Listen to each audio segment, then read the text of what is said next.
We don't have a confirmation of that on the ground. It's still wrapped up very quickly, and that's what we anticipated would happen. And Brandon, go ahead. Okay, if you've got the shot there, I'm looking due south. You can see that very large lowering right there coming across 69. Just to the southwest of that, it's a little bit lower to the ground.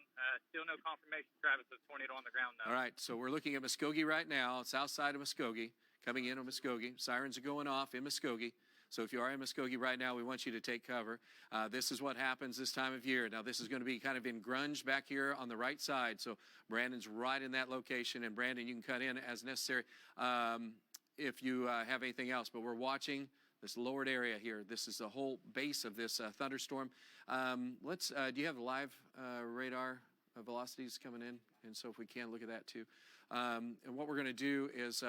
So again, he's running into this. Now notice there's a lot of folks driving here, and they probably don't even have an idea that it's like, well, it just looks like a low cloud. And but anyway, that's what the problem's going to be for you guys in southeast Oklahoma. In Tulsa, we're still under a tornado watch, but we have a warning, actual warning right now in Muscogee. So we're going to keep eyes on what's going on right in this zone, right in here. And let's go back to radar with another update of what's going on. So this is the latest. So this is where Brandon's right in the middle of it right now. So this is a circulation feature right in here. And so that circulation feature is moving up over the city right now of Muscogee. So this is pretty much downtown's right in here. So that's going to continue to track to the northeast. And so this is continuing to move at about 45 miles an hour. It'll be, basically it's in Muskogee now, and it's going to be through the Bacone area college and then extending back on over to Hyde Park. So you can see some of these locations that we're looking at as it starts to move in. So circulation feature now right across areas of it just southwest of the main part of town. This is coming in. We want you to move to a place of safety just to be on the safe side. And let's have that video back too. I don't know if we can two-box a little bit on that so we can keep it going. So this is a look at what he's looking at right now. Brandon, another update. What are you seeing? Got anything for us? Okay, yeah, Travis. I just... Okay, we might have just lost it. So this is, again, circulation feature coming in right where he is located. We'll try to get him back on the air. Is he online, Stephen? Do you know? Okay.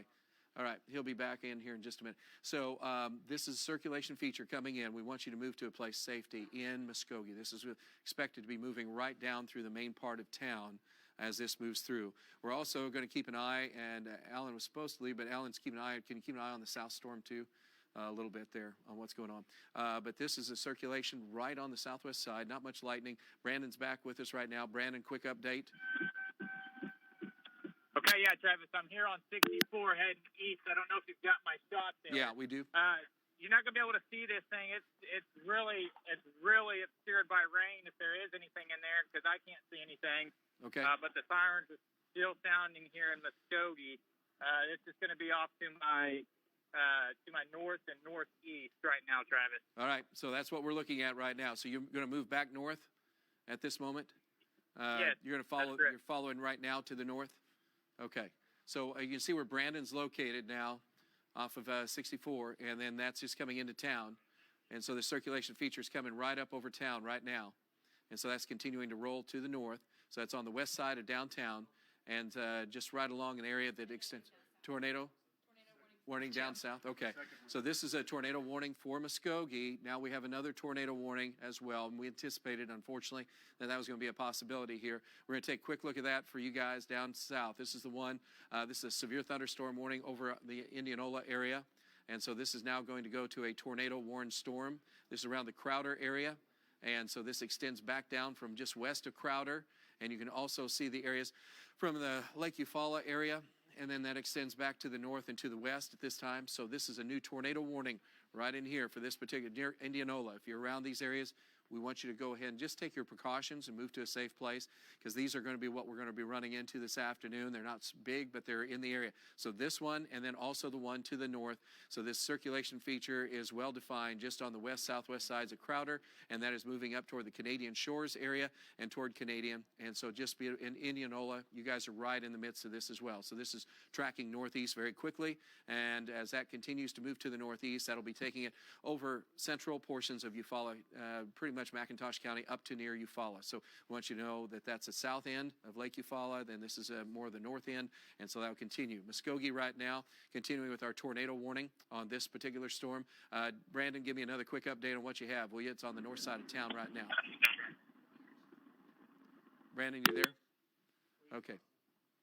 All right. So power lines have been arcing.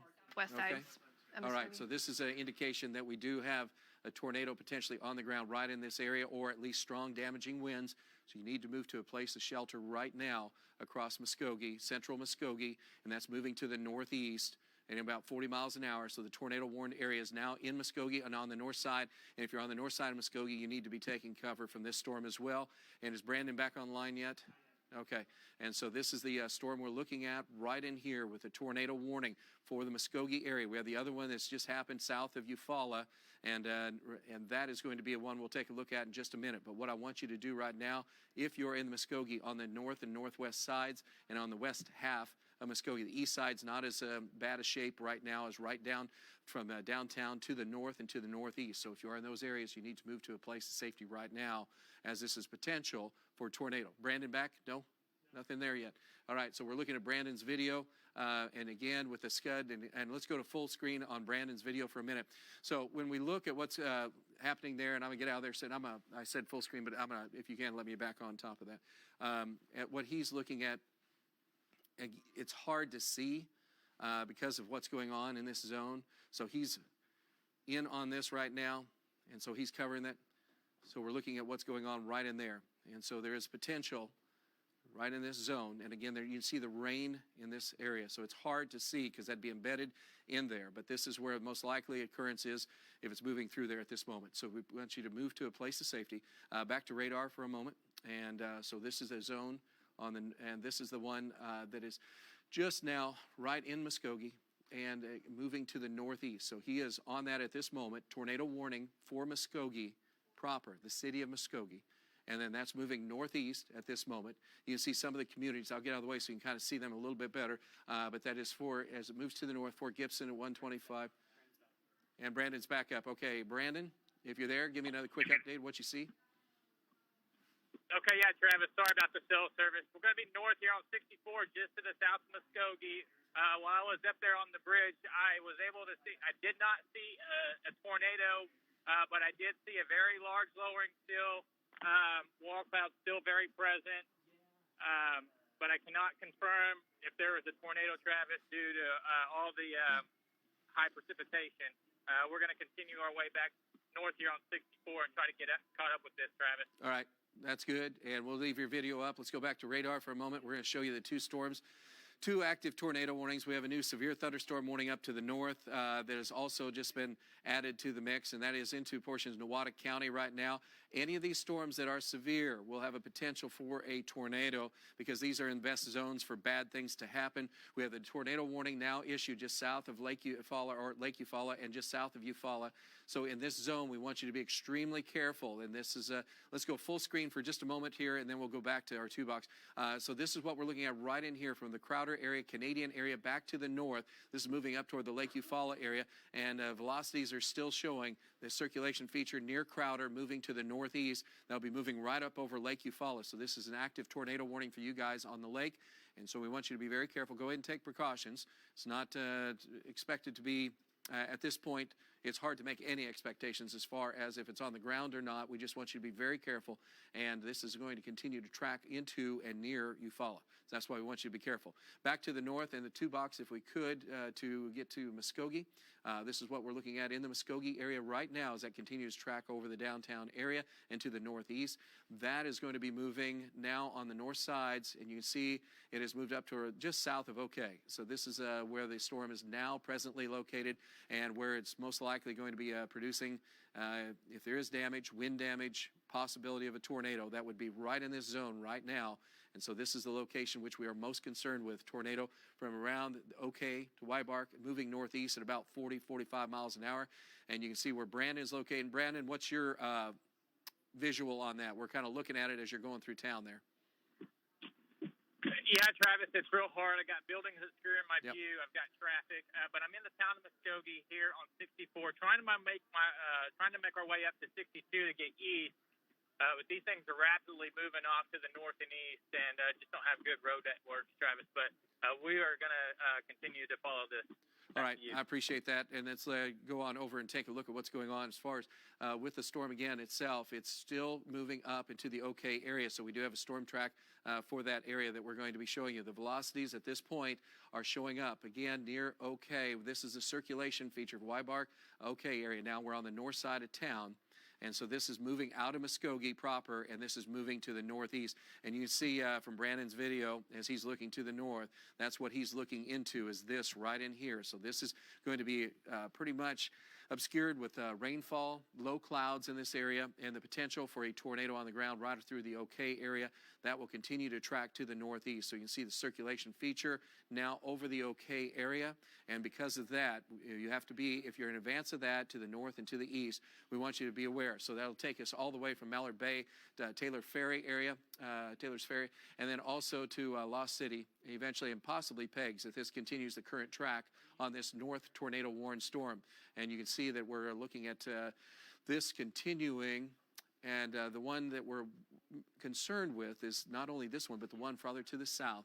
So if there's two tornado warnings that are active right now, so the one that's on the northeast side, northeast side of Muscogee, and then back down to the Lake Eufaula area. And so this is a secondary one with a tornado warned storm in this zone. You can see circulation feature continuing over the Canadian area. And so this is wrapped up, and this is what's getting pulled in. And you can see the circulation very defined now across this zone just from around the Canadian, southwest of Canadian, and that is tracking to the northeast at this moment. And if it continues at its current rate, it will be in Eufaula very shortly. So we want you to be very much aware of what's going on with that. So those are the two storms, one basically southwest of Eufaula, one now just northeast of Muscogee. And they're all both moving at about 40-45 miles an hour. So if you are in these zones, we want you to move to a place of safety. You can see this is the latest one. I get out of the way so you can see the storm track. Again, this is the circulation feature around Sam's Point and Canadian. So this is literally a very tight couplet, as we call it. This is also indicating a pretty good chance that that's a tornado. If not a tornado, it's going to be wind damage right around the Canadian shores to Canadian. And that is on State Highway 113. And you see that we expect that to be in Eufaula around 1:32. Actual time right now is 1:20. So in the next 10 minutes, that's moving up onto your zone. And if you're just in advance of this, or if you're in Canadian, you need to have already been in cover, because this is, again, showing what's happened just in the last minute or so. So that is advancing to the northeast at a pretty rapid rate. And that means wind damage at the minimum. And at the maximum, there could be a tornado associated with that. So that is moving across Canadian and then moving up toward the Lake Eufaula area. Back on up to the Muscogee storm real quickly, and we'll talk to Brandon with another quick update on that. Brandon, what do you have for us on this storm moving north? Okay, yeah, Travis, we just made our way back east here on 62. We're trying to get up here to the turnpike, getting caught up in some heavy rain. From my vantage point, Travis, still a very large bowl. I'm not so far away, we can't confirm anything, but just take the tornado precautions because there could be one in there, Travis, but we don't have a visual. All right, good to know about what you have there. And you haven't seen any damage as you drove north, did you? No damage. Okay. All right, good. All right, let's go back and take a look. Let's go full screen here for radar for a moment so we can get a picture of what everybody has right now. So we do have a severe thunderstorm warning. That's it's just southwest of Nowata at this time. That is expected to continue. That's going to clip the northwestern portions of Craig County. And so this is moving away from the Bartlesville area. There are a few additional cells up to the west, but we're going to keep an eye on what's happening here, because this is a circulation feature that, again, any of these, and I just mentioned the atmosphere is prime for this to happen, so this is going to be happening fast. And they're going to put a tornado warning on? Okay, because it looks like it should be. So this is going to be a new tornado warning just to the west-southwest of Nowata. If you're near the Nowata area, we need you to move to a place of safety. You can see this is a high-rated shear, which is also indicative of a potential for a tornado. And if it's not a tornado, it'll be damaging wind potential is very high with this particular storm as well. This is tracking to the northeast, so this is going to go up over the Nowata area. So if you are in this area, and this is east, or I should say western Craig County, moving to the northeast, that'll take it close to Nowata. This might take it right into Nowata. So if you're in Nowata to the west, we want you to look at some of the county roads here with us, and you can kind of get an idea. This is a circulation feature now is going to be near East 220 Road, which basically goes into Nowata, and that will continue to track to the northeast. And so unfortunately, if you are in this zone, you need to move to a place of safety right now. This is in Nowata to southwest of Nowata, in west central portions of Craig County and central Craig County, moving northeast. And you can see stations put together: Delaware at 133, Lenapaw at 139, Centralia at 149. So this is moving right now into Nowata. So be advised for that. All right, and again, the severe thunderstorm that is also a tornado warned storm. That is the storm that's now moving up north of Muscogee into the areas with where Wagner, just to the south and southeast of Wagner. This cell, as it continues to move to the northeast, moving at a very rapid rate. So that's why it's been through Muscogee already. Circulation feature now at Mallard Bay. So this is right where the center of the circulation of this storm is located. A small tornado could happen at almost any time in this circulation feature. So we want you to be able to move to that safe place quickly. So this is going to go beyond from Mallard Bay. This will extend back to the northeast. So you can see right in here from the Mallard Bay area, and that's right around the Highway 251A area to the northeast. You do need to be in a safe shelter. Winds of 60, 70 miles an hour will be possible as this continues to track to the northeast at about 40, 45 miles an hour. And also we're looking at that same storm that is showing up here. That's what you're seeing off on the left side of your screen with Brandon at this moment. Also, the storm at Lake Eufaula is still dangerous as well. You can see also a couple of locations that we're looking at. So this is going to be two potential circulation spots. We have 3 tornado warnings right now. You guys in Craig County, you have a tornado warning. Craig County, tornado warning. And also a tornado warning, as we said, moving across areas just not too far southeast of Wagner County. And then we have our tornado warning in McIntosh County right now, moving up across Canadian into Eufaula itself. So it's moving across the Lake Eufaula region. Tornado warning at this point, though, showing up in the circulation feature right around Eufaula and south of Eufaula around the Canadian area. So if you're right around the Canadian area, we need you to be able to move to a place of safety right now. The potential for a tornado remains very, very high. Let's go full screen on the storm track if we could.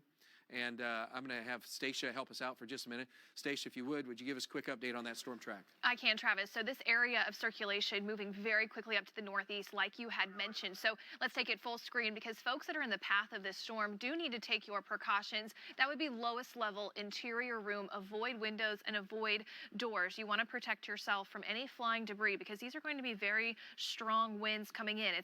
It's in Canadian right now. So folks that are in Canadian already need to be in their safe spot. But also, if you live near Carlton Landing, you need to get into your safe spot. The town of Eufaula, you guys also need to be getting into your safe spot, and do it here now, because this storm will be in Eufaula at about 1:33. So that's not a lot of time. That's about 6-7 more minutes. It's moving at a pretty good pace here, 40 to 45 miles per hour. It is now the area of circulation kind of on the northwest sides of Canadian near Highway 69 and kind of where it splits off to the old Highway 69, just to kind of give the folks that live in that area a reference point. Carter's Corner, you need to be in your safe spot. And then also, if you are up near Texana, Onapa, Shakota, be watching very closely. This will be in Shakota at about 1:49, and I would start to make those preparations to head to your safe spot as well, to be on the safe side. All right, thanks, Stacia. And we're talking about, again, tornado warnings for 3 different locations at this point. So we're into Nowata County, just east of Bartlesville, in Nowata. We want you in a safe spot right now. Also north of Muscogee right now is the other tornado warned area. And Stacia was just talking, or we were just talking about the Lake Eufaula area. Let's go back up to Nowata and find out a little bit more about this storm, and we'll just rotate right around through these quickly. So this is now across areas from around the Lenapaw area back down to Nowata, where the strongest winds are located. So this is going to continue to move up on the west sides of Nowata and then move on up to the Lenape, Delaware area. So if you are in those zones, we want you to move to a place of safety. Shear is not exceptionally strong, but we could experience winds of 70, 80 miles an hour with this and a possible tornado. So that's why it'll be embedded. You'll have a hard time seeing it. It will just be a very difficult thing to try to figure out. As that continues to move to the northeast, that will be taking it across extreme northwestern Craig County as well. And the storm tracks here, I'm going to just do this quickly from Nowata right now, and because we're basically 128, 130 in Nowata, and extending to Lenape about 141. And again, these are estimated times, so it's say 141. If it's 141, be ready ahead of that if you can. So this is a circulation feature continues. Shear in this zone, as we mentioned just a few moments ago, is still intense, but it's not horrible at this moment, so that's a good sign. But we still have bad news in terms of its tornado warning, and we have 70, 80 mile an hour winds with that. And you see it has weakened just a little bit there with that red color you see there, and that's in our shear zone. And so it gives us a pretty good indication of how strong this storm is in trends. So it's still there, so we still want you to be very much aware of that. And that's, again, moving in on Nowata and on the south and west sides of Nowata at this moment. So just be prepared, because this storm is continuing to track to the northeast. Okay, back to the south and to our storm that is located over the Fort Gibson area. This storm continues to track to the northeast, and that's where we find we're near the Hobart area. Brandon's to the south, and you can see where JD is located near this storm. So I don't know, can JD talk on the phone? Is he in a cell reception area? JD, can you hear me? Travis? Yeah, go ahead. Hey, Yep. Travis, I'm just south of Holbert, coming up on the Norwood School area. This rotation is still going to be just off to my southwest. Too much precipitation. I can't see any sort of lowering at all right now. But we're getting ready to cross paths with this thing, and we'll let you know what we see here in just a few minutes. Travis, back to you. Thank you. Appreciate it. So, and you can tell where he's located in and out video signal. So it's a kind of a rough zone for storm tracking right in here. But just know the circulation feature, again, right in this zone. This is still moving to the northeast. And so this is going to be moving up over the Hobart area. So it's already been in the Mallard Bay area, now moving up across the zone. That'll take it near Hobart, and that'll continue to track to the northeast. And we're talking, again, very fast. So you have to be prepared well in advance of what's happening here, because it's going to be rain. You won't see it. Odds of seeing it are pretty low, and our storm trackers are going to try to see it, but again, it's a rough situation to try to make that happen when you have grungy skies and lots of moisture near surface. And so this is the circulation as it continues to move to the northeast. And let's go back full screen if we could on the storm track there for a minute. I want to just share with you where JD is located as he's starting to move on up around the side of it. And then also we have just a little further to the south is Brandon. Hobart, you're right now in line for 135. That's coming up in just a few minutes. Lost City 139, Gideon 146, Pegs, station mentioned a little bit ago, 148. So prepare just in case this continues to hold together for a while. Shear indications on this are still pretty, should be still holding up there. And so you can see what's going on right in here. So it's still holding its own. And because of that, we anticipate that this still has the potential at any time to produce damaging winds of 70, 80 miles an hour, or an embedded area with a tornado. And so it'd be a small area if there was a tornado. But unfortunately, if it's your home, it means, you know, it's like it doesn't matter if it's big or little, it's in my home. So that's why we want you to be prepared from the Hobart, Lost City area. Not a ton of lightning associated with this thunderstorm, so it's not your typical spring-like thunderstorm. We have lots of lightning and storms blowing in at you. But this is still strong rotation in this area, and this was anticipated to be the way it was kind of playing out on a lot of our computer models, that we were going to have to deal with this type of thing. So circulation still very, very strong in this zone. And then back, let's go to the south if we could, and get back down to the further south storm. So again, this is the storm basically that's running for Lake Eufaula now, and this is over Eufaula itself. It extends down to Canadian. We have our tornado warned part of this, again, just to the south of Eufaula. So this is the strongest part of the storm at this moment. And so you can see that right at this time, circulation feature is literally just south of Eufaula. And as you look at that, that's just to the west of the Canadian Fork, and over really, it's coming up on Highway 9, and it's on the pretty much 69 9A to the 9 area just south, and you can tell that we have it like a Robin Road in here. But this circulation here rolling right on up to the northeast, right into downtown Eufaula. So that's going to be coming up in just a minute. In fact, it should be right into the Eufaula area at this moment. So it's just hitting you. And this will be on the Eufaula to the south and east sides and going over the lake. And the heaviest or the strongest circulation continues to be right in this zone. And as that moves to the northeast, we want you to be advised. So Eufaula 135, Canadian 137. We're basically there right now, 132. So it's happening right at this moment. 150 as we move on into Dutchess Landing. Shakota 152. If you're in advance of this, we need you to move to a place of safety right now. Also, with this circulation feature will come, there is a chance of maybe some small hail. Biggest thing are going to be the winds. And so it doesn't matter. It does matter if it's a tornado, but also the winds are significant with these. And so you'll get some 60, 70 mile per hour winds and maybe some isolated 80 mile an hour winds. And so that's what we're looking at right now for this storm. So this gives us a pretty good idea as we look at the wind and hail detector. In fact, some of the estimates right now pushing 80 miles an hour, less than 80, right in that zone. But this is a pretty good indication of how much shear, how much energy is going on with this particular storm, and the dynamics, unfortunately, are perfect for tornado development. So this is what we're concerned with, and this is literally coming right up over the Lake Eufaula area, so be advised for that. So Lake Eufaula in particular, and then that extends over the lake, so that'll continue to move to the north towards Shakota. We want you to move to a place of safety because this is a dynamite storm right in this particular zone. The tornado warning goes till 2. We're at 1:33 this afternoon. 3 tornado warnings are active at this point. We have the tornado warning over Nowata at this moment. We have the tornado warning where JD, Brandon are located right now, as that's near the Hobart area, and then the one that we just showed you at Lake Eufaula. New severe thunderstorms are popping up west of Oklahoma City.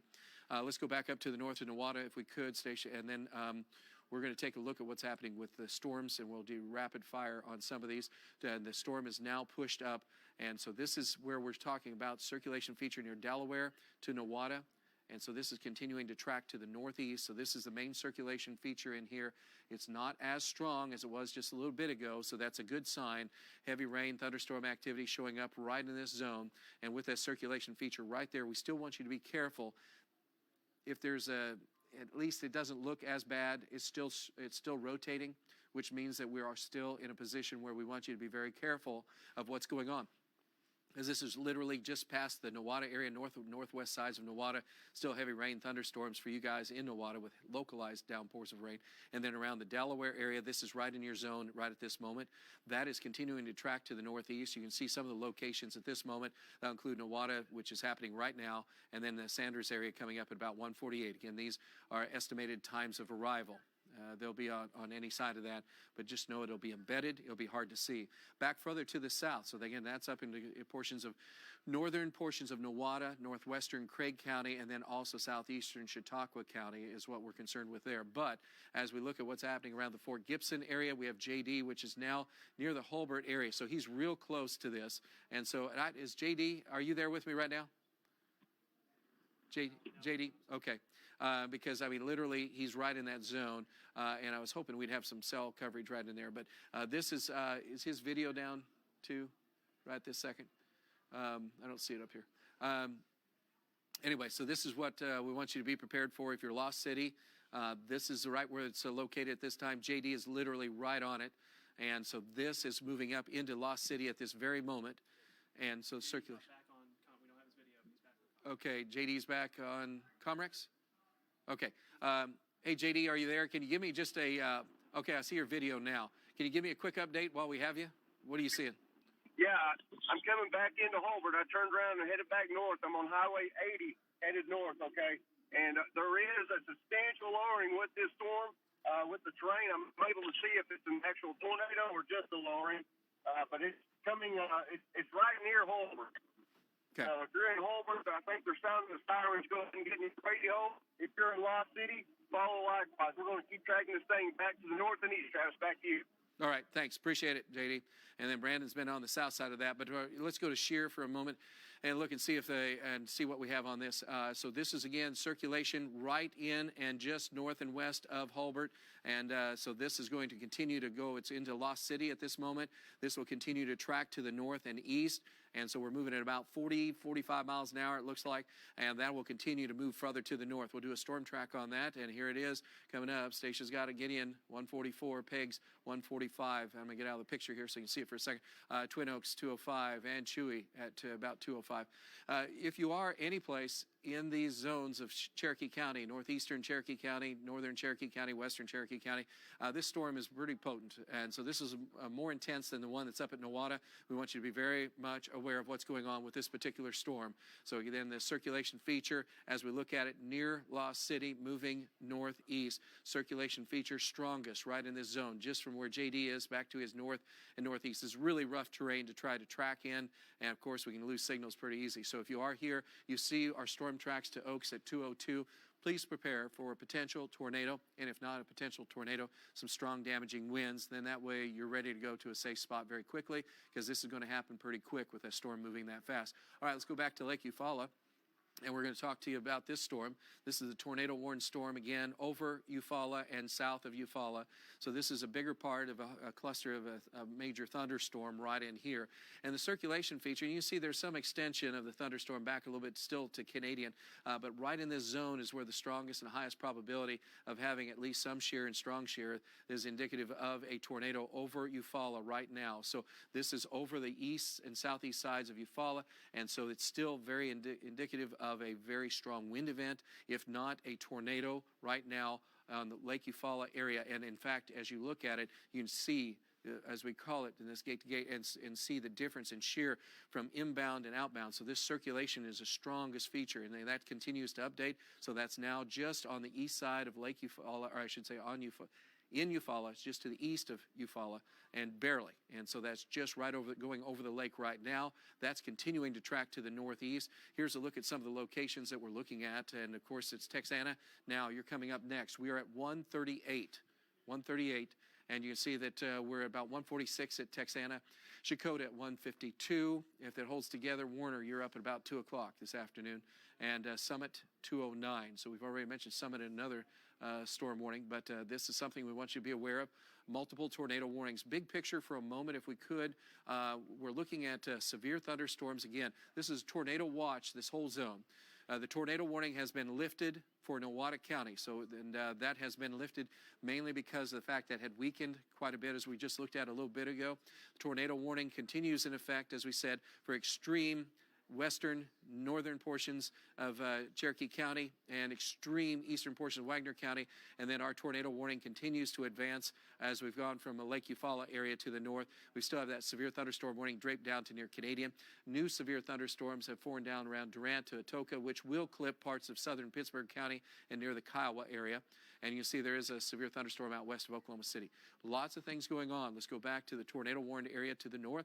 This is in Lost City. JD's very close to this. This is most likely a tornado. If it isn't a tornado, it'll be very strong damaging wind potential right in here near Lost City. And so this is, I believe, it would be a tornado. Again, doesn't matter. It's just strong damaging wind potential right in there. And so, JD, what do you got?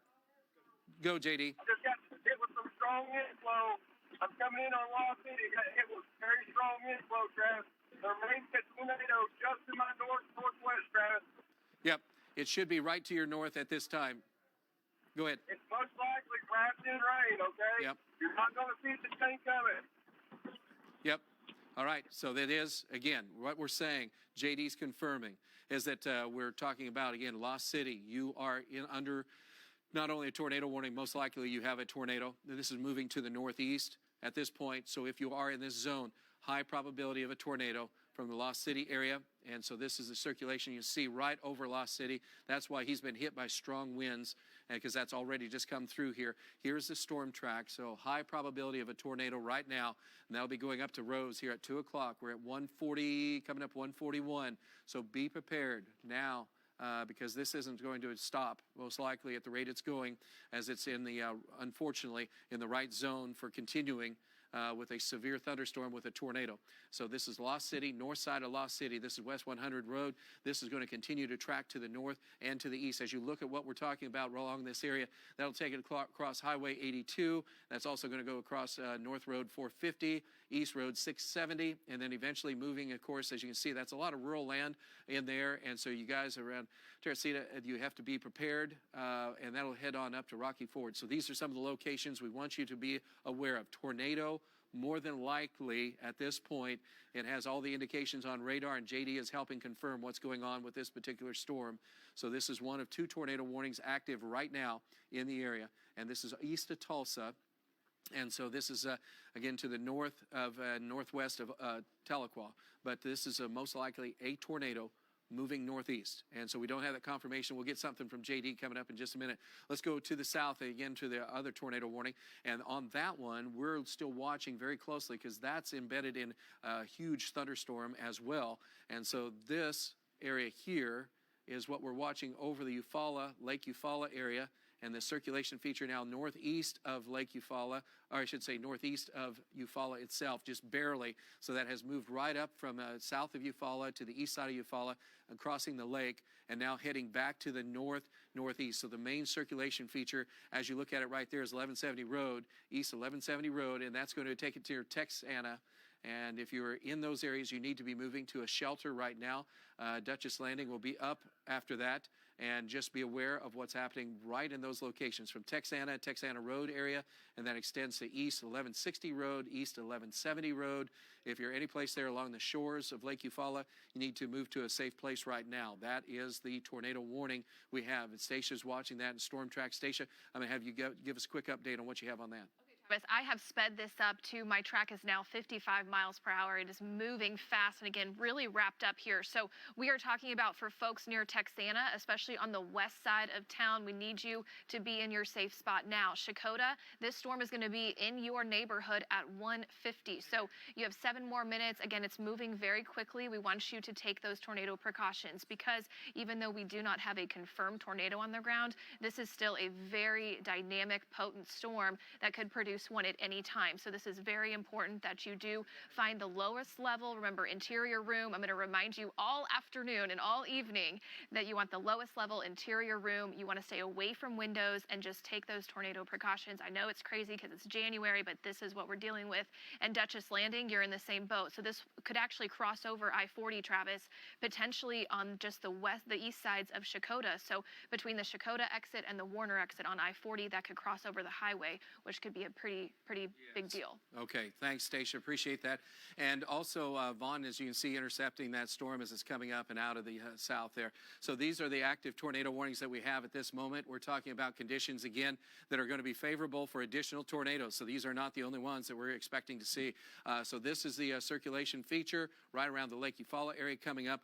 Vaughn is running into the rain right now across that area. So he's, let's show Vaughn's video if we could, just so you kind of see what he's just on the north side. So this is what folks are going to run into is what you're seeing on the left side of your screen is just grunge before the tornado would actually hit because we have rain and we have low visibilities. So you're not really going to be able to see anything. And then that's going to come up right over the top of you. So this is a high probability of a tornado or at least strong damaging wind potential. So he'll be cutting that off momentarily. Again, this is a tornado warning here. Also back to the north, we're going to take a look at what's going on because we continue with our tornado warning that is across an area that is just in the northern portions of Cherokee County.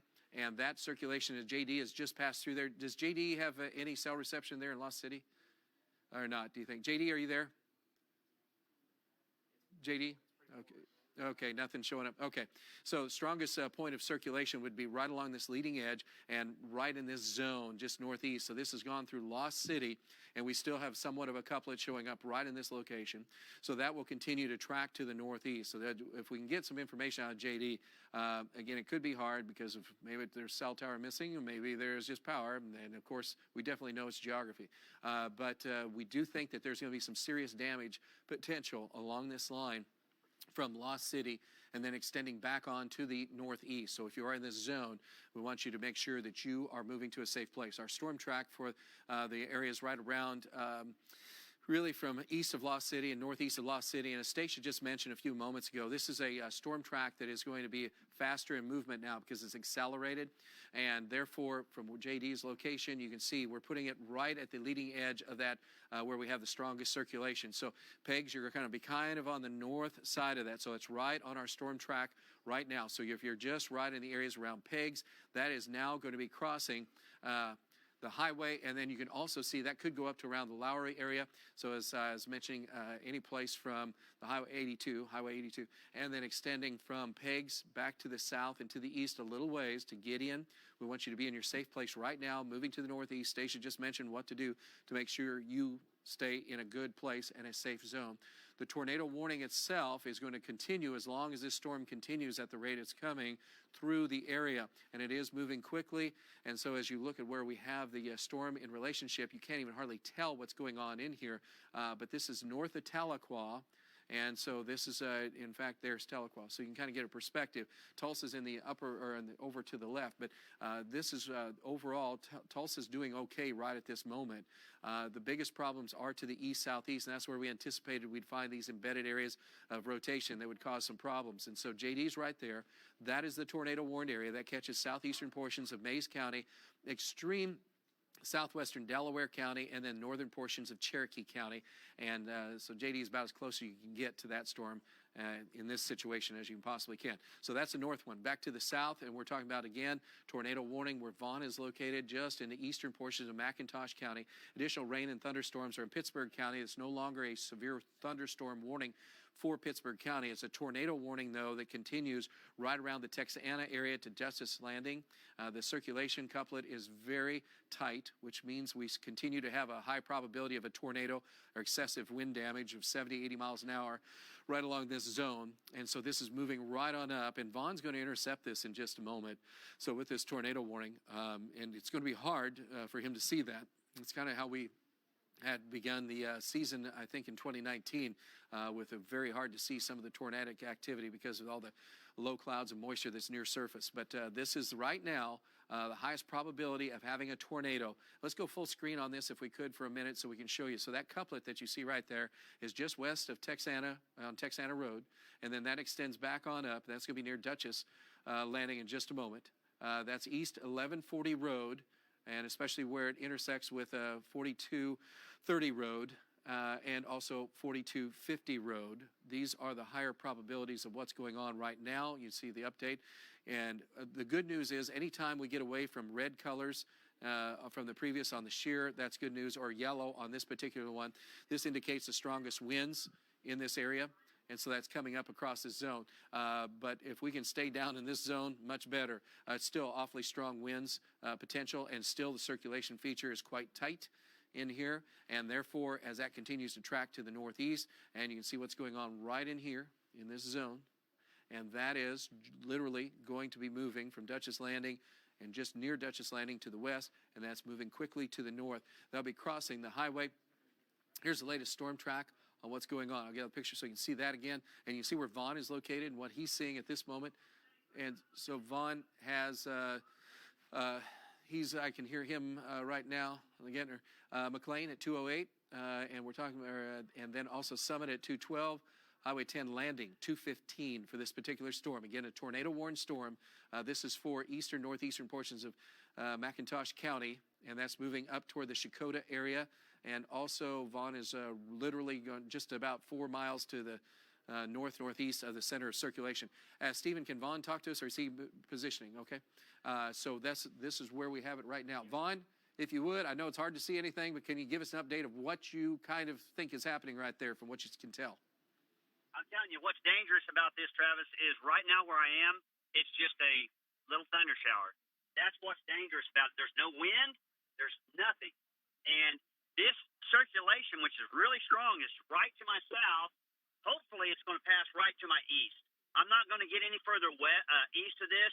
I want to see it pass to my east because I have no way of turning around on I-40 now that they got the cables and all that. I'm going to follow this as it passes I-40 to my east. I'm going to take it to the north once I get to Warner. So hopefully it's not on the ground. I don't see anything. Everything's just gray to me right now. just some moderate rain. Can you tell me, is that going to pass right to my east or right over me, Travis? Okay, all right. We'll give you an update here momentarily. We do have indications. Al and Stacia are working, and we do believe debris now is showing up. So we do believe tornadoes on the ground, and it has been on the ground as it went near the Lost City area.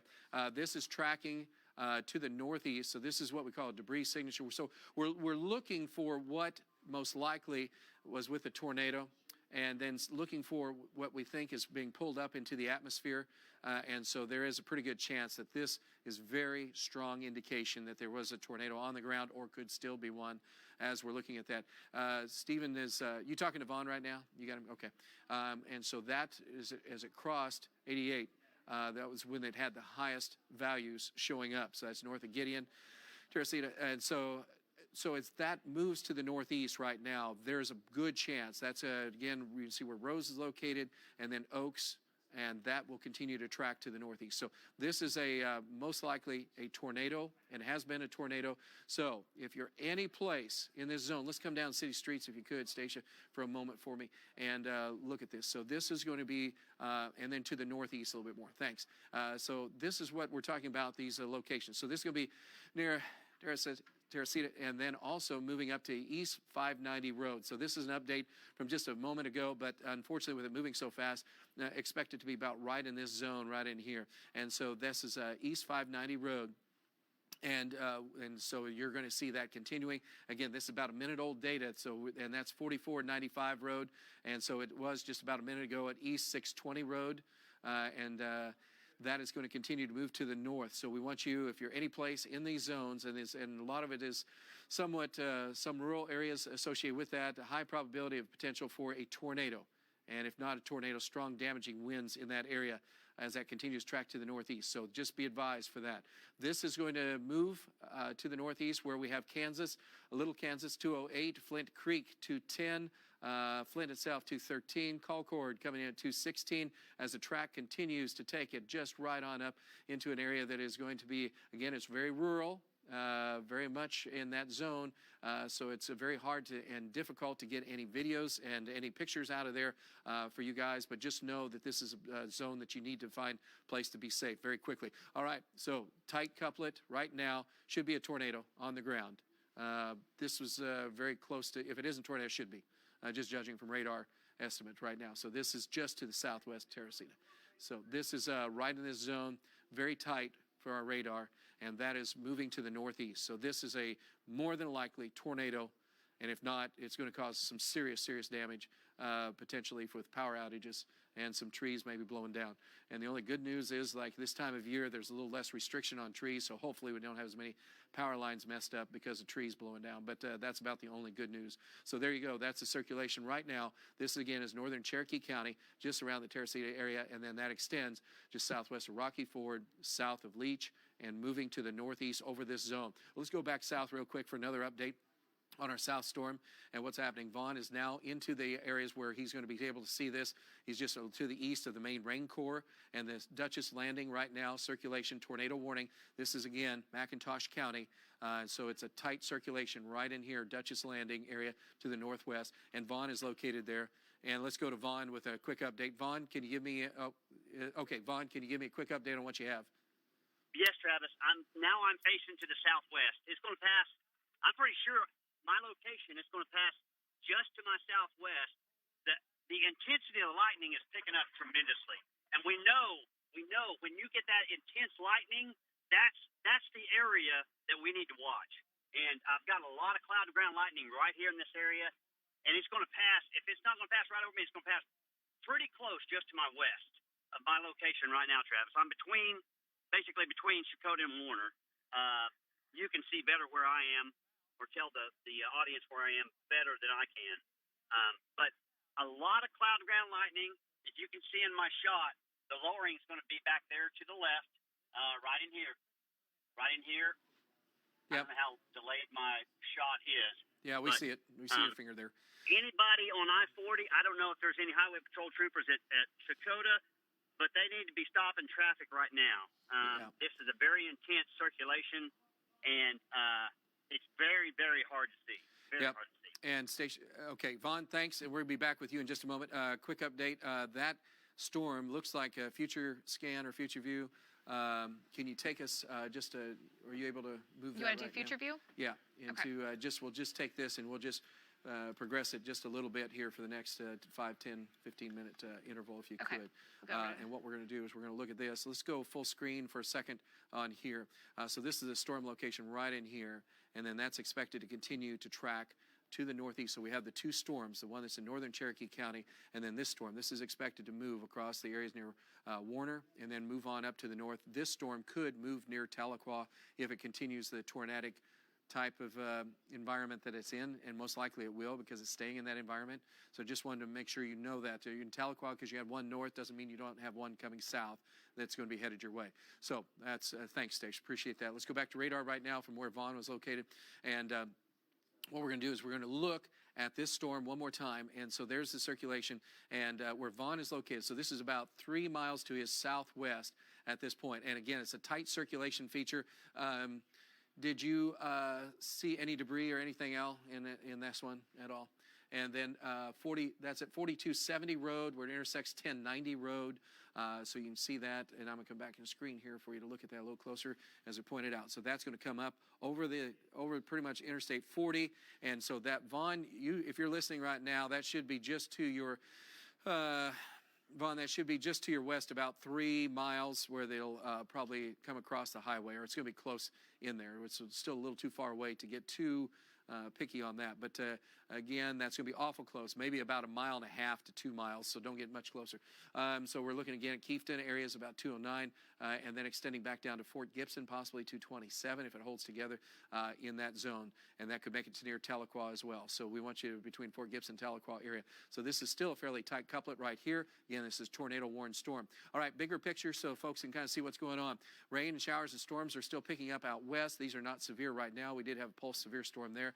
Tornado warning right now from the Shakota, for the Shakota area, eastern McIntosh County. Tornado warning as well for northern Cherokee County and extending into southwestern portions of Delaware County. Let's go back up north to our storm to the north and look at that real quick. And this is a tornado warned storm with the circulation feature now quite evident just to the southwest of Leech. Very tight couplet, most likely a tornado. Still potential very, very high that it's a tornado or extremely damaging winds in a small zone right in here with the twisting of winds going on. And that will continue to move to the northeast. And you're still estimating about 50, 55 mile an hour? 45 to 50 now. All right, so if you are in this zone, we want you to be advised. So these are the locations, and again, I'll get out of the picture so you can kind of see it a little bit better. If you are right now on East 590 Road, we mentioned that just a little bit ago, we want you to move to a place of safety, and you can see that's going to be heading on up toward the Leech area at this moment, and we will more than likely reissue a tornado warning on this particular storm as it starts to get out of that tornado warned area. This is going to be just southwest of Leech, west-southwest of Rocky Ford, 600 Road, where it also pretty much intercepts about 590 Road. So those are some of the locations that we want you to be advised for. And also with this storm will come copious amounts of rainfall. So there's lots and lots of water that's going to fall in a short period of time with this storm. Even though it's moving fast, it still is going to be tracking across an area that's going to have the same issue. So we're still targeting, again, once it pulses and stays in this red, I mean, once we get to yellow, it's very, very bad. But we're just bad enough right now, especially for this time of year. Consider that very bad. And this will continue to track to the northeast. So this is still a tornado-warned area. And this is moving in extreme, really, I think we can almost kind of not cancel southeastern Mays because it's still in that zone. But really the worst of it right now is going to be south and southwestern Delaware County and extreme northern portions of Cherokee County with this particular tornado warning that we have on this storm. So this is the circulation feature still quite evident right here, just south of Leech. So if you're around the Rocky Ford to Leech areas, high probability of a tornado moving through here or wind damage. And as that crosses the county line there at 590 Road, you'll experience strong winds, and that's going to bow out a little bit, and so you could have 60, 70 mile an hour winds. Is JD kind of stuck back down there a ways in that area? Okay. That's good. Listen up into the base right now. Okay, and let's talk to Vaughn. Let's go down. The south storm sounds like he's right at it. Vaughn, what do you have? Is that on the ground or not? No, I don't see anything on the ground, but I've got Scud on the left side of the shot that you have right now. Scud lifting up into the base. There's a lowered area on the right side there. I've been watching it pretty closely, but the Scud lifting up to it is on the left side. So I'm going to pan over here just a little bit, and we've got trees and a few hills in my way. That's the problem over here. But the part on the right looks pretty ominous right there. I don't know how delayed my shot is, Travis, but No, I think you're close. This area is the area of rotation. I'm not seeing anything on the ground, and I'm not. Hold on a second. I'm not hearing anything. Audibly, I'm not hearing anything. But there is directly to my southwest. There is an area that is very, very. I cannot see the cloud base. So I'm not going to say it's down on the ground, but I'm not going to scare anybody either, Travis. Yeah, okay, that's good. And we're still dealing with the 2 tornado warnings. The one here Vaughn has, and so we're watching that. And you see it's a very tight couplet just to your west-southwest right now, Vaughn. That's where the strongest indications are at this moment, just to your west-southwest of tightest rotation. So we'll see if that, so just kind of keep an eye just west. It's what? Confirmed. The area just crossed over I-40. Okay. It's to my northwest right now. Yeah. That is the area. It just crossed over 40, and it actually looks like it's getting a little bit bigger organized. I'm getting ready to flip it around here and turn back to the east. But that area is going to be moving probably between Warner and Kingston here in the next 10 minutes. Yeah, and we've got a storm track on that. Hey, Vaughn, I'm going to have you get on that because that's real close to tornado, and then we're going to be back with you in just a minute. Let's go back to radar real quick, and here's the circulation again feature. That's what he's literally was looking at, and that's why we're saying it's probably more to your west. And so this is right where it's located at this moment. Let's go full screen for us for a moment with the radar. And so we can kind of point this out for everybody, what's going on. And thank you. And so this is going to be 1060 road. So this just crossed. This is 40. So this is west to east. And that's where Vaughn was looking, just to his west-southwest. And that just crossed over. So he's literally now going to be looking to his northwest as that's going to continue to track up into this zone. So you're on 1060 road at this particular moment. That is the location stations put together, storm track. You can see a Warner coming up next. You're right on the edge of that. That could go just to the west of town. Kiefton at 215, Bragg's at 228, Muscogee kind of in line here as well at about 230 if this continues at its current rate. And you see where Brandon is located too on this. So this gives you a perspective of the storm track, the multiple lightning strikes. And as this is going, Vaughn, let's go back and get an update from you. What are you seeing now? Yep, I've got inflow flowing right into that, Travis. It's back to my northwest. And I'm looking back at it, and it's very low. It's a low base, but I've got low inflow flowing right into it. So it's definitely not. It's strengthening right now as we speak. All right. Stay right there, and we will be talking to you in just a second. Let's go talk again.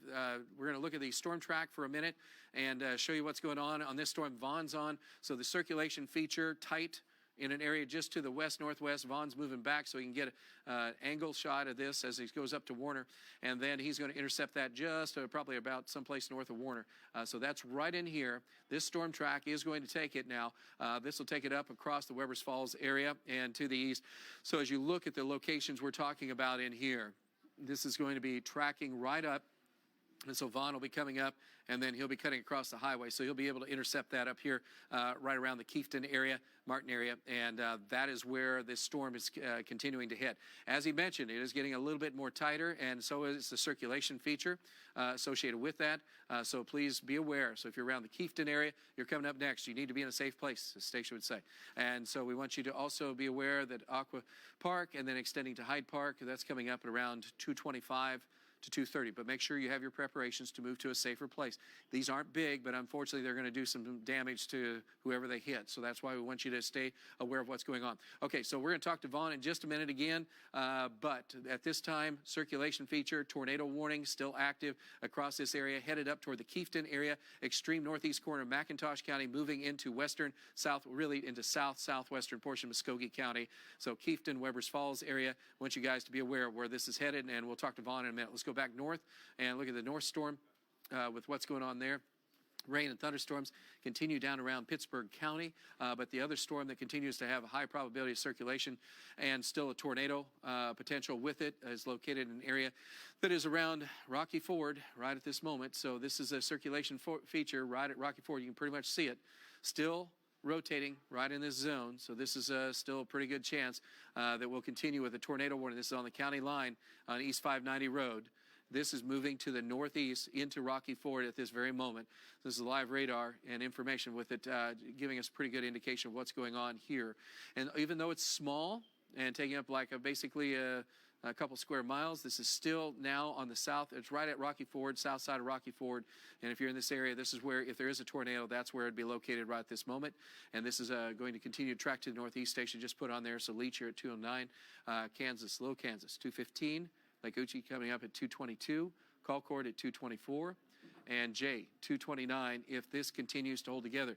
Now these storms, they've had a history now for a while, for several hours, of continuing to maintain themselves, so that's not a good thing because that means it will continue with tornado warning potential for an extended period of time. We're under a tornado watch. That does include the Tulsa area, but right now we have two main areas of severe weather that are going on that have the highest risk of tornadoes. So that's why we want you to be very much aware of what's happening right now. So again, from Leach to Rocky Ford, circulation feature over Rocky Ford, strong wind damage potential now moving up pretty much along 412, and so that's why we want you to be prepared for anything in these zones. There is some hail indicated with these. These would be probably more in nickel size, but it's pretty obvious. You can see this as well as I can, and this is the zone with the circulation feature moving toward the radar and away from the radar, and so there's this circulation feature over Rocky Ford right now, and so that's the storm. Let's go bigger picture if we could now. And you can see the storms in relationship to where it is compared to Tulsa and surrounding areas. So the Tulsa area, you can see right up in here. And then you can also see where I was just looking at where JD and these storms are moving across the county line at the county line going in Delaware County. We have additional showers and thunderstorms now firing up across the Creek County. We'll have to keep an eye just on these because there could be a pulse severe storm associated with those. This is the main line that we're most concerned with tornadoes. That's not to say something could happen behind the line, but this has more dynamic possibility than the ones out to the west. And so the two that we're watching are these two here. There's additional storms coming in. You can see there's severe thunderstorm warning down around Atoka County and around the Atoka area, and then that's going to move on up to southern Pittsburg County. Let's come on in, Stacia, where you had it, and right around where Brandon is located and Vaughn at this time. And so Vaughn's right moving up into that. And you see how this is continuing to track northeast. A big band of rain, heavy rain associated with this. Circulation, there's the notch, still continuing to show up pretty tight. And Vaughn's got it just to his west. Let's talk to Vaughn again if he has a minute. Vaughn, do you have a second to talk to us? Always got a second to talk to you, Travis. All right. What do you got on that? Well, I'm getting ready to whip around. Looking at all right, yeah. He can talk to me if he has service, is right. So he's looking at it to the west. I don't. Hey, Stephen, did he get dropped off? You know, it sounded like his cell. Okay. Defined lowering with it, which is good, very good. But we're looking back to the west right now, and where that lowering should be, and we're perfectly fine right now, Travis. All right, good. All right, and that circulation feature continues to be quite evident. It's and it's holding in there. We've extended the tornado warning now across eastern Muscogee County for this particular storm. So that'll be an additional add-on, which is anticipated just because of these are going to last a little bit longer.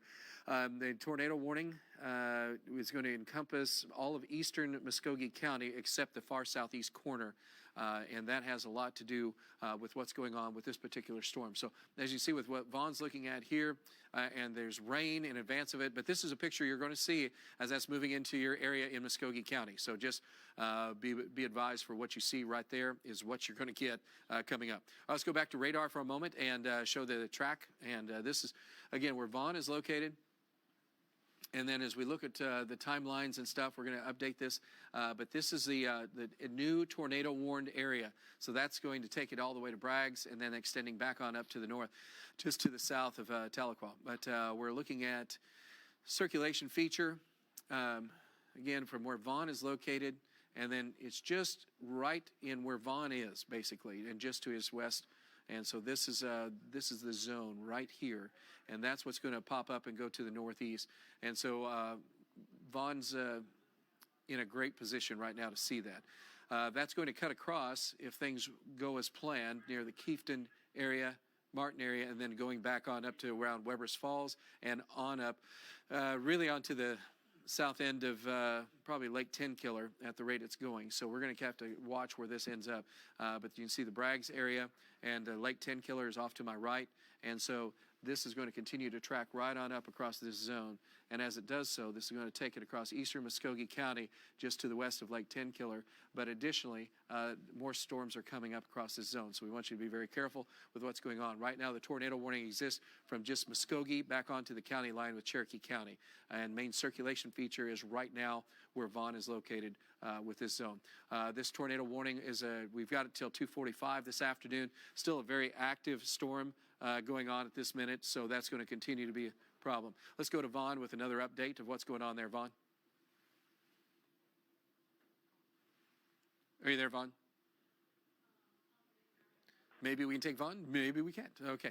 But anyway, so this is Vaughn's live video coming up. So he's adjusting and moving just a little bit on this. And is he moving to the north? Okay, Vaughn, go ahead if you're there. Yeah, I'm moving to the north. Okay. I'm north of Warner now. This circulation should be right over me. It could, if there is a tornado in there, it could be wrapped in rain. I'm not seeing it at all. Of course, we got a lot of little mountains here that kind of disrupt the cloud bases hit the tops of those mountains. And I say mountains, hills. And so I'm not seeing anything right now. Okay. But we're gonna stay right here in the middle of it, Trav. All right. Hey, thanks. Appreciate it. So again, that's the one that's in Muscogee County. Yeah, JD, is that JD hollering? Okay, let's go north. Is that where JD is at? He's on the North Storm. Let's go up to our North Storm. JD, go ahead. Hey, Travis, I've got a very large lowering. I have a possible tornado It's $2. about 3/4 of a mile north of 412 near the toll booth. Got hit with some very strong inflow. I'm eastbound right now. It's straight to my north. It's cone-shaped, and it looks to be on the ground. I cannot confirm it, but if it's not, it's very, very close. Okay. All right. And I want to There's a lot of upward rising motion coming into it and wrapping around. So this is the best shot I've had of it, visual of it. So this may very well be it, Travis. All right. Thanks. Let's get to the radar because I kind of want to put a perspective of where it is on the 2-box. Well, we'll do this first. Okay. So this is where JD is located. And so this is a circulation feature that has just moved across the turnpike. So this is what he's talking about because he just went through the toll area. This is on 412, by the way, east of Tulsa in Cherokee County and northern Cherokee County, and extending from there, you can see to the north. But this circulation feature, and here's JD in the very bottom left here, and that's right along the Cherokee Turnpike. And so this is, again, circulation feature just going right through here, and that's going to attract to the north. This tornado warning has been extended, which we thought it probably would, based on what's going on. And so he just had that coming up, and so we want to get one more quick update from you, because we're going to get a storm track on here, but I want to get one more update, what you see.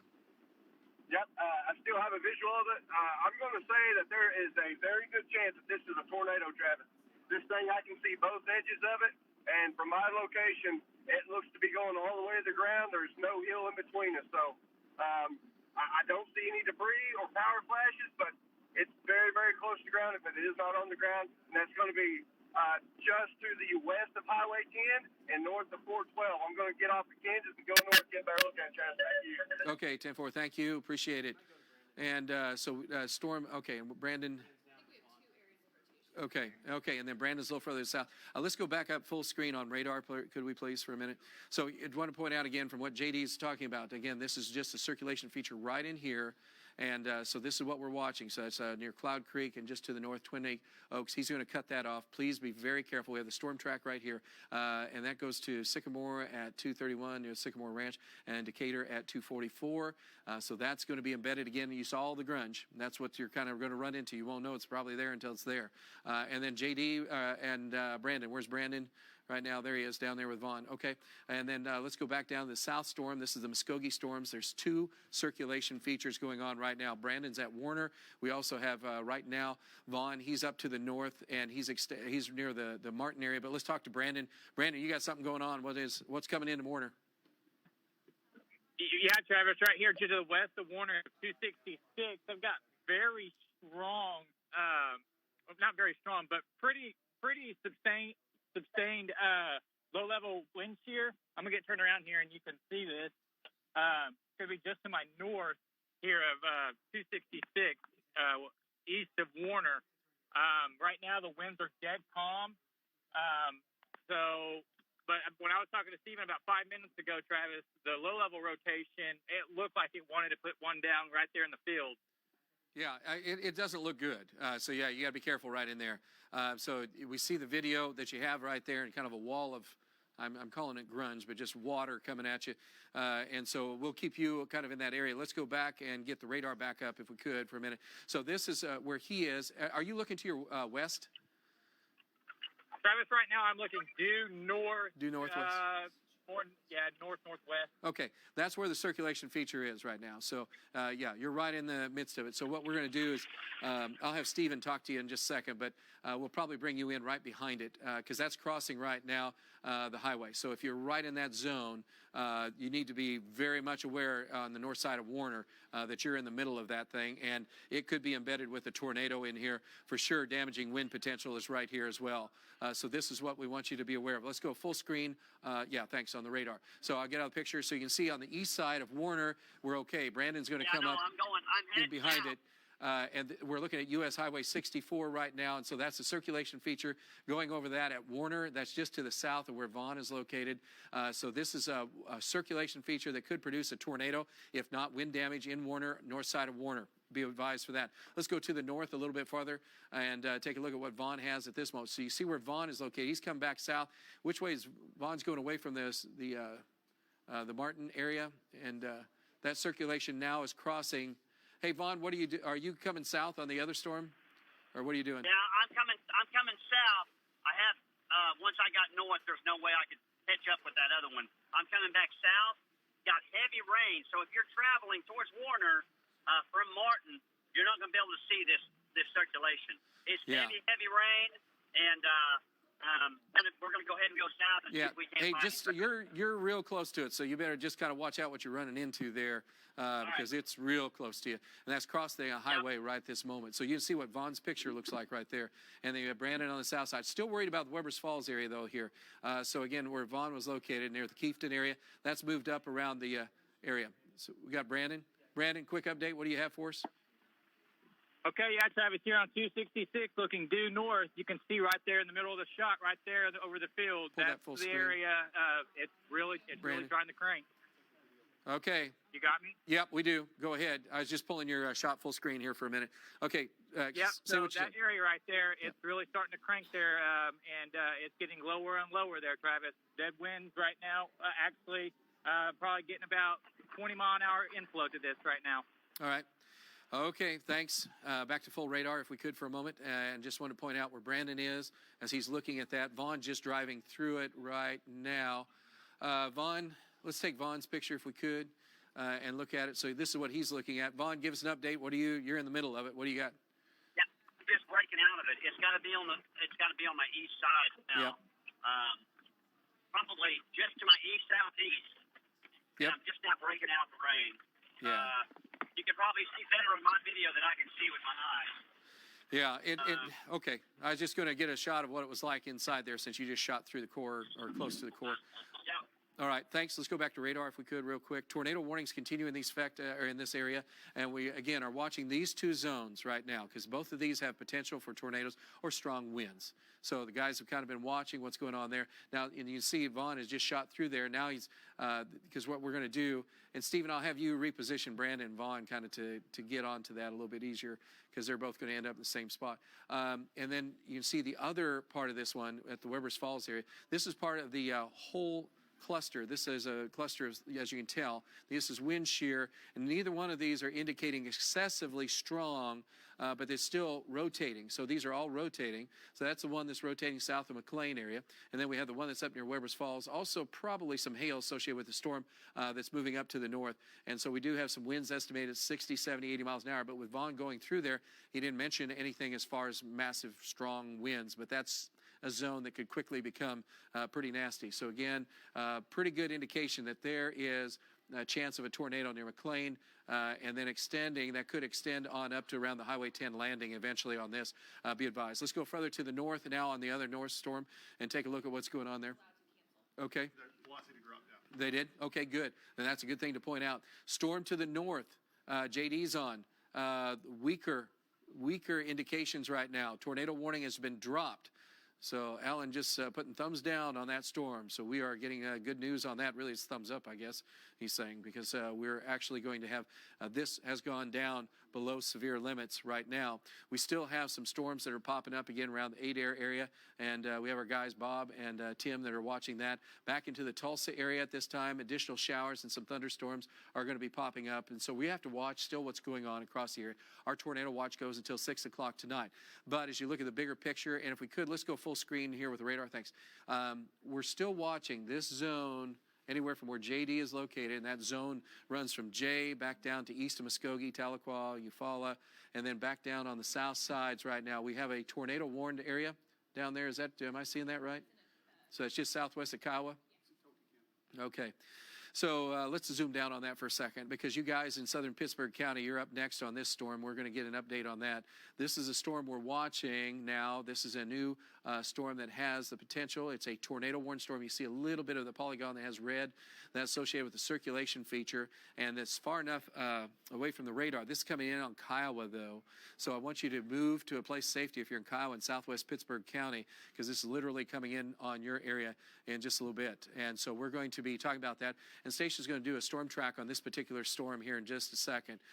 So if you are in this area, we want you to be very much aware of what's going on here and then also to the north. But I want Stacia to have the latest storm track on this particular cell. You ready, Stacia? Yes, I am ready, Travis. Okay, I'll start off with the ones up to the north around Vaughn and Brandon, and then we'll head to the south and, of course, track that storm for you. So this is what we have going on right now with our tornado warning that is across parts of McIntosh County, in parts of, Muscogee County, really, and then southern Cherokee County. So kind of zooming out, giving you the broad picture, we have two areas of rotation, but it looks to me like the southern area of rotation is a little stronger now. So that's going to be around McLean. And I put just one solid line kind of around the leading edge of this storm where those areas of rotation are, and I put it up to the northeast at about 45 to 50. So this will be around Highway 10 landing here in about 5 to 6 minutes. We want you to be taking your tornado precautions, especially if you are in McLean right now, and especially if you are near the Weber's Falls Reservoir. If you are camping right now, or you know folks that are camping, they need to be taking precautions. Highway 10 landing for sure. Braggs, you need to be taking your tornado precautions. Pumpkin Center, and continuing out to the north and east as it gets into Cherokee County.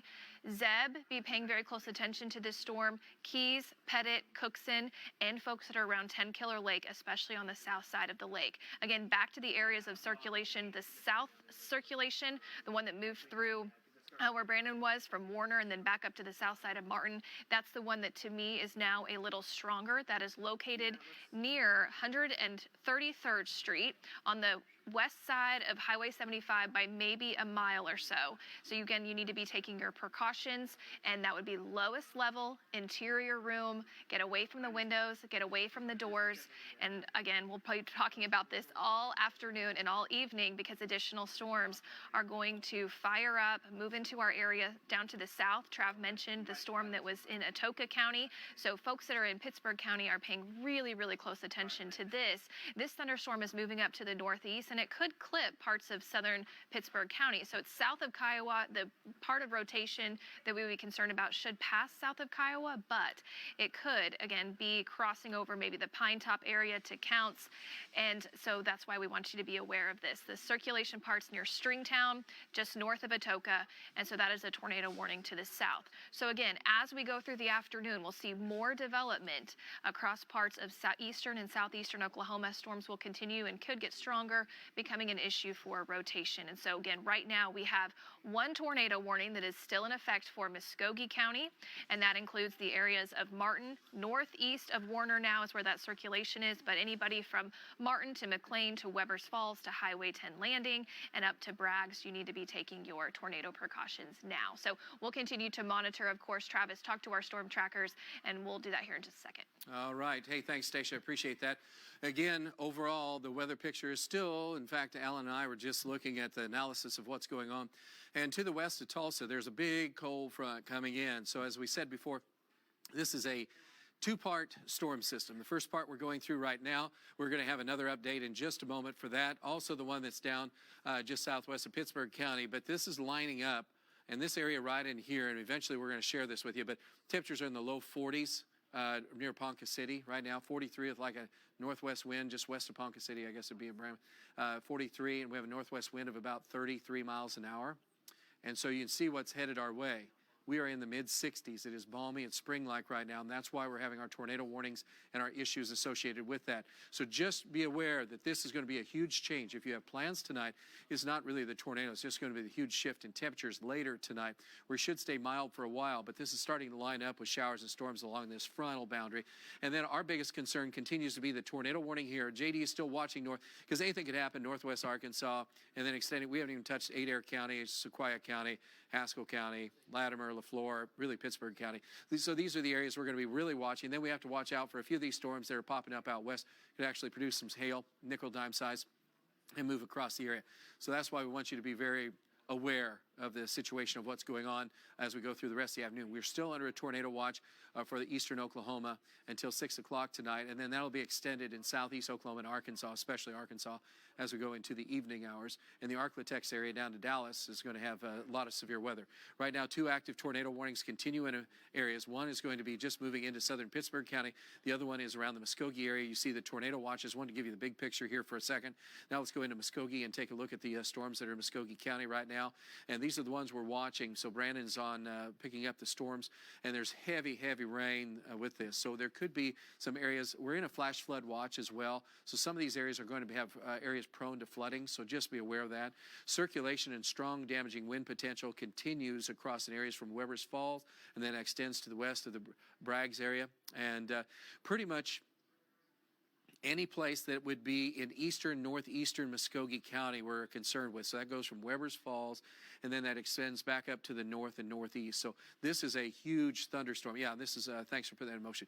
So this is a huge thunderstorm, and overall, this is pretty much taking on definitely supercellular characteristics. There's a little bit more of a mammoth type of one, where it looks like the cells pretty much kind of had a little bit of a merging thing, or we're seeing that happening right now. And if you watch, just looking at the reds, for example, of what's going on there, and the difference in these are winds. This isn't intensity of rainfall, but this gives us a pretty good indication that it's modifying in the way the storm looks itself, and so that's going to be changing quite a few things. So this is a strong damaging wind potential from Braggs right now back down to Highway 10 Landing. So any of these places again are going to be pretty much in a bad place. So if you're living there, don't want to say that, but you're in a bad place right now. Winds of 70, 80 miles an hour, and there could be an embedded tornado along this area. It's more of some damaging winds, it looks like right this minute, because there isn't a real defined localized area that is a couplet that is looking. I mean, any of this could be, right here west of the Highway 10 Landing could be. But the biggest thing is the shear levels have gone up in this as it's kind of becoming merging and changing.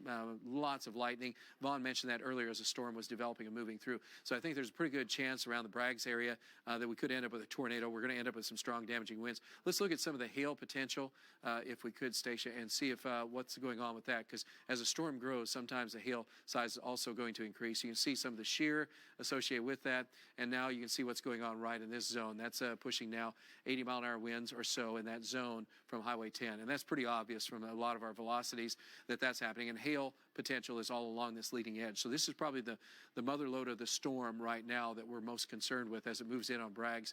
And you can tell that this is going to track now across a pretty big chunk of the area of that is across extreme eastern portions of Muscogee County. This is going to be missing Muscogee itself, but this is very significant in terms of how intense it is. I'll get out the picture so you can see it a little bit better for a minute. But we're talking about Woodall, 246, which is on the northwest side. Penobag, Keys, 249, 250. This is a really intense storm, again, guys. So please be very much aware of what's going on as this moves across extreme eastern, northeastern Muscogee County, and then into Cherokee County.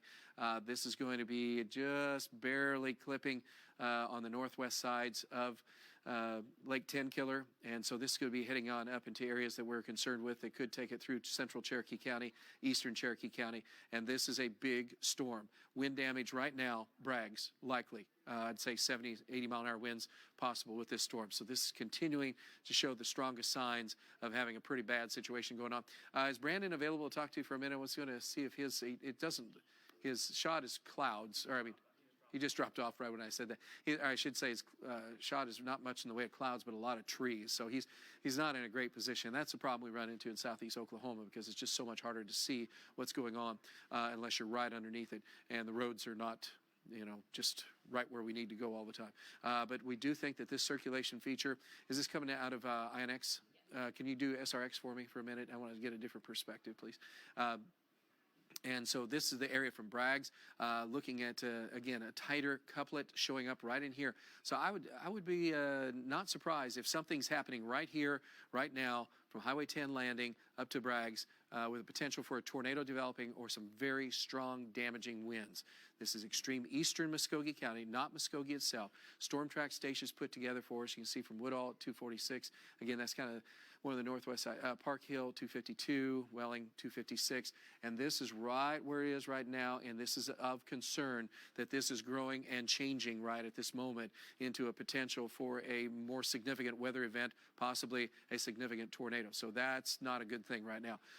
And so you can tell the circulation couplet is tighter. Can you go back to wind shear for a minute? I'm going to just see if the update still about the same. But you can tell what it's doing right in here. Notice how this has a little loop right in here. That's usually indicating that we have a mezzo right in this area that's very strong. So I'm afraid that this is going to be producing some large damaging hail, damaging winds, and probably an embedded tornado could all come out of this as this continues to track across the Braggs area and to the northeast. And then moving into Cherokee County. And could you widen up just a little bit for folks to kind of see how that is maturing? So that is going to be taking it southwestern Cherokee County. You can see the Lake Tenkiller area. So it's just going to skirt on the northwest sides of Paradise and then extending from around the Aqua Park area. And that, again, will track just up and over areas of southwestern Cherokee County. So be aware of what's going on with this particular storm. Here's the latest update that we have at this moment. And you can see Cookson at 250,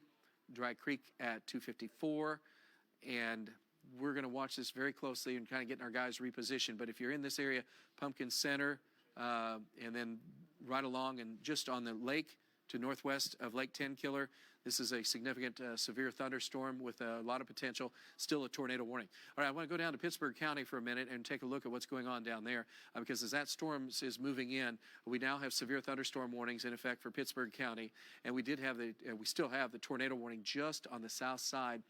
And that's just coming across the county line road right now. So we have one storm in McAllister at this moment. And Stacia, if you would you do a storm track on this particular cell? Because this is coming in across the city right now with some hail and some wind damage with this. And so I'm going to give you an update, or have you get an update on that while I check in with the storm tracker. And obviously, if you're on the north side of McAllister, you still have to be aware that wind damage along with the potential for some hail. And then also, we're still going to have to keep an eye, because this is still prime territory, unfortunately for you guys, for tornado development, and it could happen fairly quick in some of these areas. Stacia, what do you have for us? Okay, Travis, so the track is ready to go, and I have the storm moving east-northeast at about 45 to 50 miles per hour. So your winds, you could have 60 to 70 mile per hour winds, and you could also have some hail with this. We will be watching every thunderstorm for the potential for some rotation today. But right now, what we have going on in McAllister is a severe thunderstorm. The core of this, and where you could have maybe the largest hail, would be on the north side of McAllister. This is going to be on the west side of Highway 69. And so again, in McAllister, it is a severe thunderstorm. So the winds could be 60, maybe up to 70 miles per hour, tracking to the east-northeast at about 50. And so this will put it near Hartshorn at 246. I think the core is going to pass on the north side of Hartshorn. I think the core will be more around Richville and then extending up towards Blockers. So that could travel right along Highway 31 across the south kind of finger of the lake and then up to Blocker. Bug Tussle also is in line with this thunderstorm. So again, as you see here, there's kind of a bowing segment. That's where we'd have our strongest winds. So there could be, again, 60 to 70 mile per hour winds across the city of McAllister. That could knock your power out. So I wouldn't be surprised if power is flickering, if not out in a few locations. I just checked some co-op reports, and in Pittsburg County, there's about 600 to 650 for customers without power. So this thunderstorm is not going to help that. Let's take a look at velocities, see what we have going on here. We'll take a look at the one out of SRX because it's a little closer to the radar site, but you can see it's far enough away that we're kind of losing some data on the west side of McAllister. But again, very strong winds that's going to be west of Bug Tussle, moving in here in a few minutes or so. Clear the storm track and we'll draw it again here in a few minutes. But again, the strongest winds are on the north side of McAllister. You could have some hail embedded within that. And so our hail detector would signify that the hail is still maybe from downtown McAllister up to the north, and then also winds of potentially 60 to 70 miles per hour. So again, this is a pretty potent storm. I don't see any indications of rotation just yet, but it is something we'll have to keep a very close eye on as we go forward. And so, Travis, looking up to the north, they're going to continue the tornado warning out of Muscogee County and into parts of Cherokee County. So we can go back and check on that storm here. All right, definitely so, and that's what we'd like to do. And so what we're talking about is a thunderstorm that's down to the south, and that's what Stacia's been looking at, is the one at McAllister. And then we still have that tornado warning south near Kiowa area, and that's let's go a little further south if we could on that, Stacia, for just a second. I want to point this out because we spent a lot of time, but I mean, I'm still concerned about what's going on with this part of the storm in here, so we do want to kind of keep an eye on that. But a little bit further to the south, in this zone, right in here, and so I'm just, let's zoom in a little bit more on southwest Pittsburg County. There we go. So as this storm's coming up across the area, is this SRX or is this? SRX. Okay, and let's try. There you go. Thank you. Okay. And then what I'd like to do on this is look at, I don't know if velocities can quite reach there, but I want to look at right around the Kiowa area, because this circulation feature that's coming in across this area from Kiowa back down to Reynolds and then Wesley, that is just kind of coming in. Strong damaging wind potential is going to be in this zone. So this is shooting up into the storm quite a ways because the radar is really difficult down in Pittsburg County because we don't have a radar close by. Still, these winds are going to create strong damaging wind potential, localized extremely heavy rainfall in this area. A couple inches of rain going to be possible very quickly for some of you guys because this is kind of training in the same locations. And so, and you see right now, here's what's happened already with this. So this is what the thing I was worried about with that we just mentioned about. This is now wrapped up in a circulation. And so this is going to be on the north side of or southwest of Crowder. So this could have a potential for a tornado happening pretty quick here. And this is right at a comma head that just developed as we were going down to look at down to the south. It kind of looked like that was trying to do. And so that's what we're seeing right now. And so this is moving again from the Crowder area just southwest of Crowder. And that is on Road 1350 and 1368. And that's also, as that moves now, 1330. It's really centered at 1330 to 1350. So around the Shady Grove area, Reams. This is going to be some low-hanging clouds, scary-looking clouds, and a possible small tornado could be forming right now, right in this zone. And this is going to be southwest of Crowder. This might not last too long because this is kind of in a developmental and kind of changing pattern, but the circulation is right there going on. Crowder right here. And then looking back to the southwest, that's coming right in on Crowder.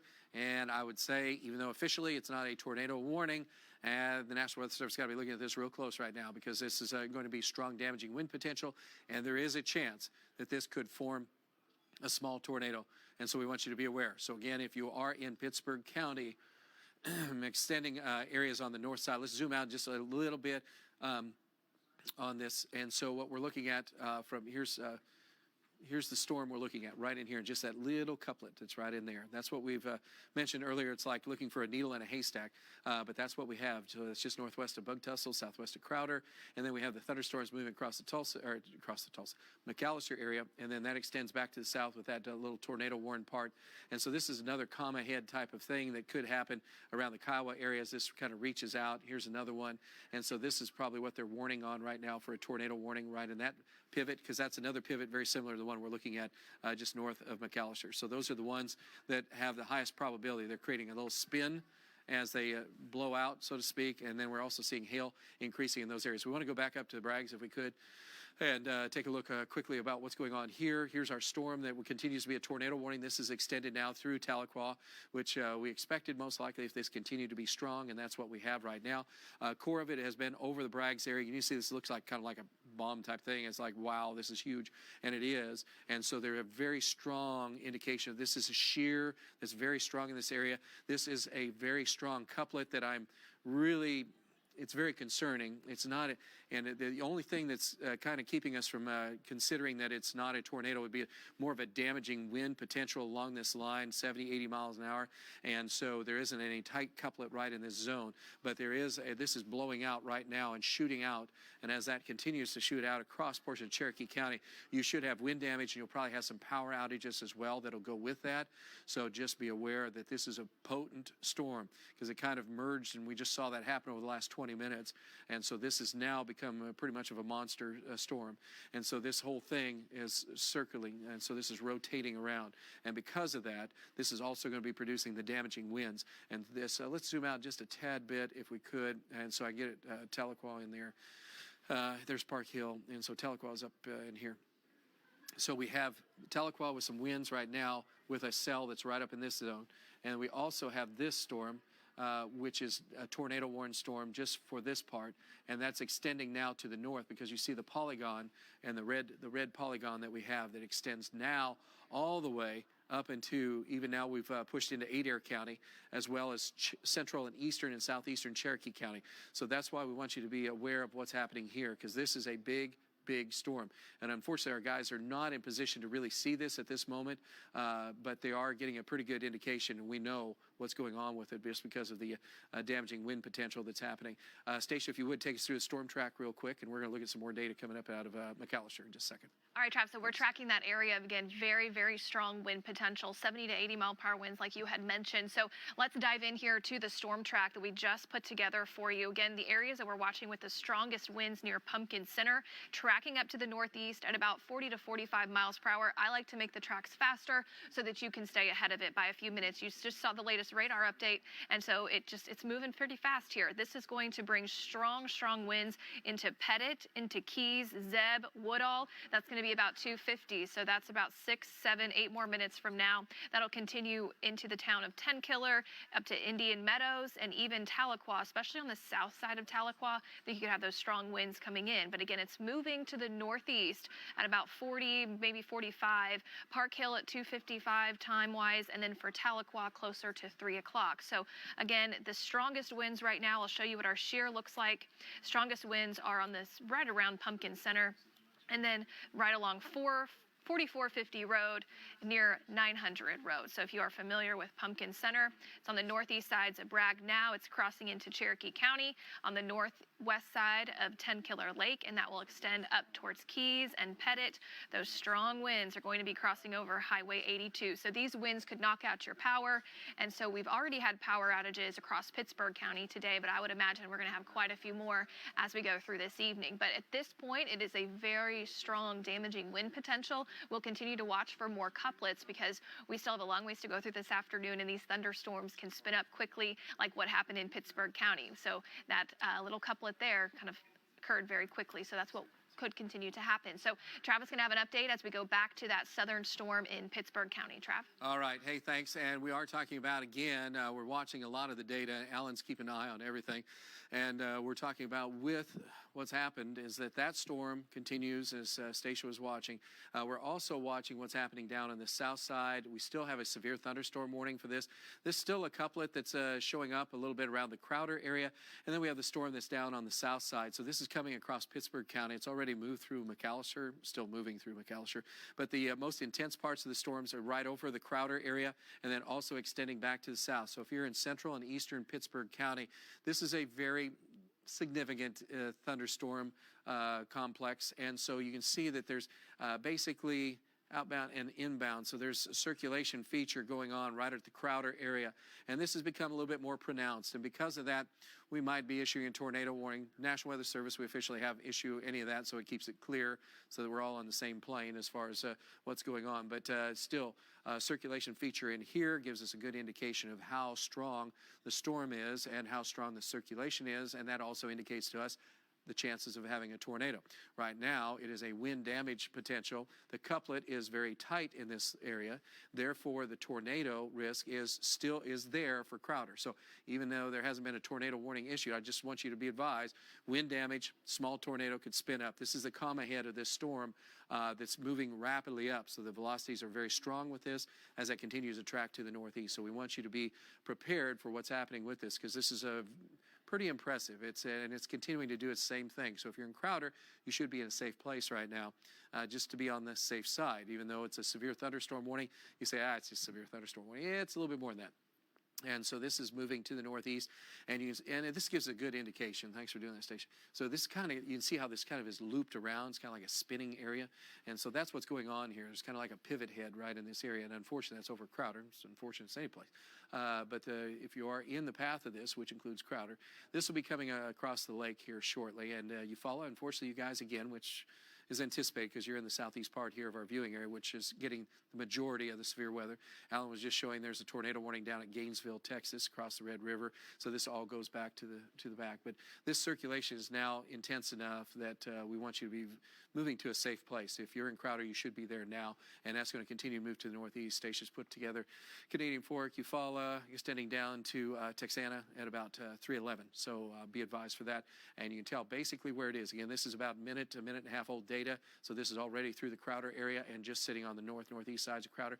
Also, back further to the south, if we could, let's go just a little bit south, and I'm going to see how much velocity data we can kind of pull out of what's going on south of McAllister. So this is the line of storms all along this. And so this is going to continue for a while longer. And I don't think Twin Lakes will help us right here, but can you try just Twin Lakes, see if I can get a little different vantage point on that? Thanks.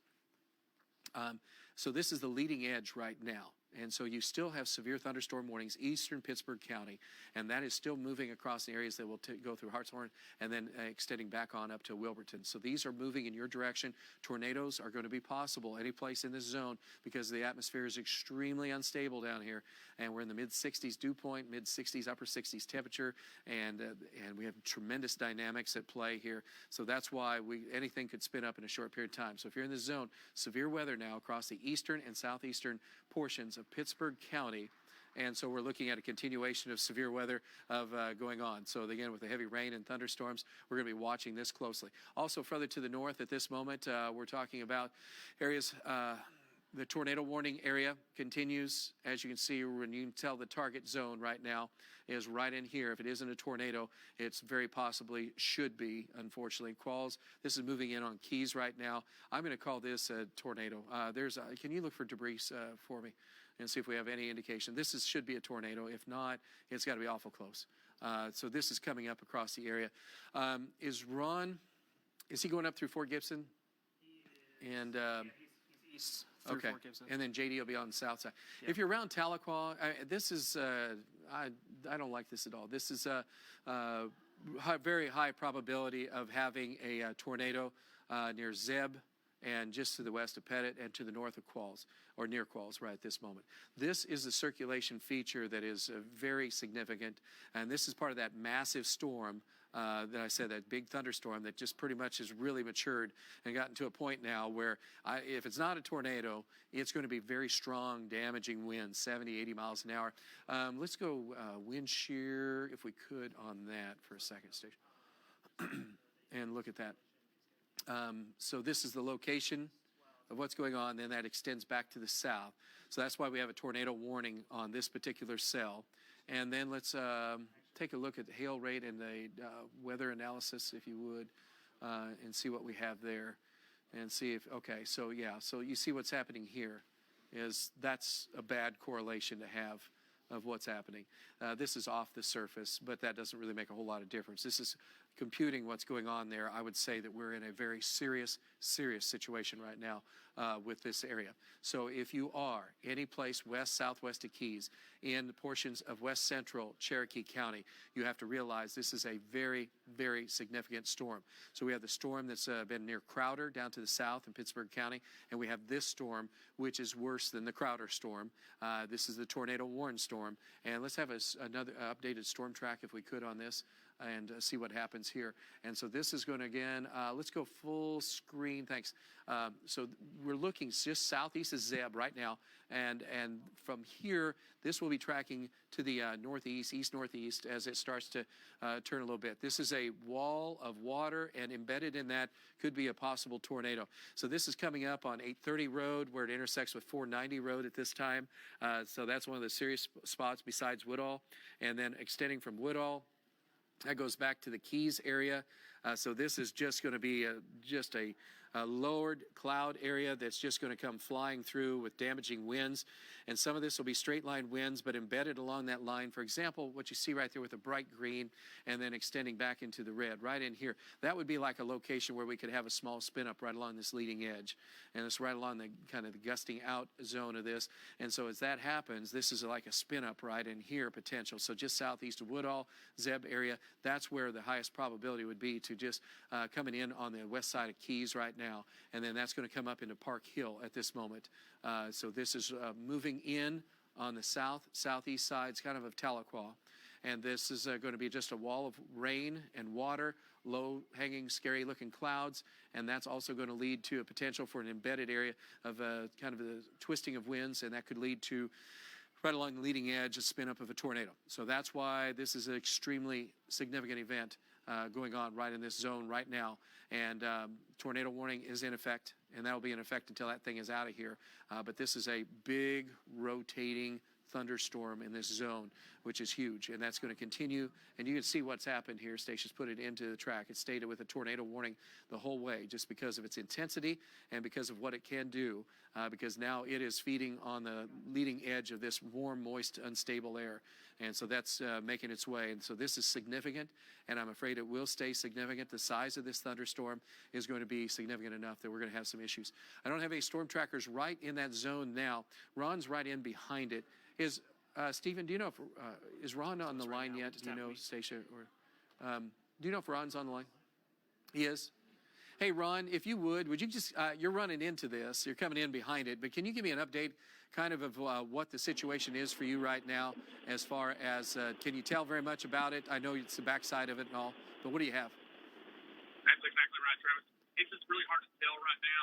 I am running just to the east of Fort Gibson, along 4 Mile Road right here. On Highway 62. I am looking back to the southeast. Of course, it's pretty hilly in this area, so it's going to be kind of really hard to tell, but I know this storm's really wound up because I'm getting east winds of about 35 to 40. So back to you, Travis. All right, thanks. I appreciate it. So that's where he is, and that's also, again, possible tornado coming in across that area, and that's Park Hill. And we want you to be very careful here. We have a new tornado warning, so I need to get down there. But again, Park Hill, south of Tahlequah to near Tahlequah, strong damaging wind potential for you. Let's go down to Pittsburg County right now. And this is where a new tornado warning has been issued. And so what we're looking at with this is a huge, and let's go full screen here so we can get everybody pretty much to see what's going on. So this is the thunderstorm complex right now, and here's Canadian. And so this is a storm that's come up over Crowder that I was talking about that is looked like it should, it's getting close to tornadic. And so the National Weather Service put in a tornado warning now. And so the center of circulation now near Canadian, east of Canadian, moving up toward Carlton Landing. If you're in this area, we need you to move to a place of safety because there is a potential for a tornado with this storm along with strong damaging winds. Winds here are probably 70, 80 miles an hour. Let's go shear for a second if you could, and we'll take a look and see how strong the shear is on this one. So this is coming right up, and you see again, kind of on the comma head of this. So this is the tornado warned part of the storm, northern Pittsburg County, and then extending back across the Lake Eufaula area. And also with this, can you do a weather analysis and give me an update on that? So what we're going to do is look at what's happening here. So we do have some hail that could be up to a quarter size, and also some winds near 70 miles an hour, and also a circulation feature moving in on Carlton Landing. And okay, let's go up to Keys now. Okay, backed up to the north right now, and take a look at that storm. Okay, tornado has to be on the ground. That's a tornado. So you're south of Park Hill. If you're near Keys, Park Hill area, that was a quick, can you look and see if the debris also on here? That should have been a quick, at least a potential, we're afraid that could be a tornado. Can you zoom in on city street levels so we can get a little bit more of that? So that's just on the north and west sides right now, Keys. So that's West 830 Road. That's just crossing 82, Highway 82 right now. There should be a tornado. We're concerned that that could be a tornado. It was tight couplet right in there. And that's what we were worried about, was that we'd have that spin up. Let's go back to, let's do reflectivity for a minute and then velocities. This is the leading edge of this storm, and so as you're looking at what's coming in, it's going to be, again, some grunge ahead of it where you're not going to be able to see very much of it, but what I want you to know is that this is an actual tornado. Let's go to velocities now and take a look at that and see what we have. So this is, again, someplace around the, right along the leading edge of this. This is where we have the highest probability of that tornado. And if it wasn't a tornado, it could have been a quick spin up. This is the worry and concern that we have. 60, 70, maybe 80 mile an hour winds or more now from Keys extending back up to Tahlequah. And that line, and you can see the storm track now associated with that. Thanks. So coming in on Tahlequah right now, because we are at 250, coming up 256 here in a minute. So we're at pretty much 3 o'clock here for Tahlequah. And then let's see, going down Chewy, about 321, Westville, 325. This storm is going to hold together because this is a massive storm. This is a big thunderstorm, big rotating thunderstorm. And so the rotation with this is going to continue to track it on to the north. Stacia, if you would you bring it out just a tad bit and then move it to the south and west just a little bit so I can kind of show, okay, so this is the area that we're looking at from Park Hill, coming in on Park Hill right now, potential tornado and wind damage with this. So again, tornado, wind, and also power outages will be likely as this moves across this area. They'll move up to Welling, and then that'll continue to move further to the north. And as we look at the shear rates, continue to be pretty much dominated linear fashion, so it's a little bit more elongated and not so much just in a packed area. Let's go back to a weather analysis for 1 second if we could. And you can see that we're still looking, radar's overall estimating what's going on in this column. And so there's a lot going on, and that correlates to this number, which is something we don't like to see, but that gives you a pretty good perspective of what we're dealing with. So I wouldn't be surprised if we do have at least 80 mile an hour winds with this, and it could be higher gust. And so sirens going off in Tahlequah right now. Let's we'll go full screen if we could, guys, again. And I want to show Tahlequah so you can kind of see what's going on here. So it's in Tahlequah on the west side, moving on the southwest side of town. Let's come into city streets and then go to the south on the leading edge of that. So come in a little bit closer. There you go. Thanks. And so right now you can see the leading edge of that going and let's start north. I'm sorry, Stacia. Let's go north just a tad bit. Okay, right there. So this is going to be the leading edge of it coming in on the west side of town. And that's coming across the loop that takes it out of the 51 loop on the west side of town. And so that's right now over the west sides of Tahlequah. The worst of it is just to your south now. So this is where, when you start seeing these colors getting a lot brighter, that indicates a stronger wind. So that's blowing across right now, across 82. And so that is, and again, this is a minute old or more. And so this is already right over here by Jalagi Village. And then this is also going to the east, northeast at a very rapid rate. So this is cutting down. This is going down toward the Park Hill area at this moment. And so these winds should be 70 miles to 80 miles an hour. And there could be an embedded tornado along this leading edge. Let's go south a little bit further along the leading edge. And as you look at what's going on down to Keys, so there's no tight couplet right at this second, but there is a high indication that these are going to be damaging winds with power outage potential. And you can see how fast that updated and moved across that line of 82. So this is now Park Hill, east side of Park Hill, and now on the east-southeast sides, primarily from Tahlequah, and then that extends back to the south. So these are the main winds. tornado sirens going off in Tahlequah, and there is not any reason to believe that there couldn't be a small spin-up that could happen even near Tahlequah. It's mainly wind damage we're talking about, but just be prepared because this is significant, and the burst of the weather and the strongest meat of the storm continues to show up just to the south, on the south sides of Tahlequah, and so that's moving over the Park Hill area right now. Remember, this is a minute old or so. When this updates, this is going to change and move east quite a ways. So it's already through Park Hill and Jalagi. So what we're worried about is what's just to the east of this line. East of that line is Welling, and then that extends as well over. You can see some of the roadways that we're talking about, 590 road, 550 roads. You guys along this area that are east, southeast of Tahlequah, I want you to be prepared to move to a place of safety. In fact, move to a place of safety. Don't wait. And there is just a little indication that that tighter coupling in this area from Park Hill still could have a quick spin up of a tornado along this leading edge. Primarily, though, what we're looking at is strong wind damage potential across this whole area. Stacia, can you put a storm track together for us for this particular storm? Then we'll go down to Pittsburg County and down Lake Eufaula area again. But this is the storm we're talking about. And Stacia, I'm going to let you do the update on this, and you can give us a quick update on that if you would. Okay, Travis, so I'm going to extend this thunderstorm track out to the east-northeast at about 45 miles per hour. So again, right now, very, very strong winds, power outage potential with this, could even be some debris with it as well. Now, this was going to put it near Proctor at 313, Christie at 320, and also headed over to Going Snake at 323. But if you are anywhere from Carter's Landing all the way back to Wauhila, to Spade Mountain, to Titanic, to Proctor, Briggs is included, Welling is included, and especially Tahlequah down to Indian Meadows. These are very strong winds, and we want you to take your tornado precautions.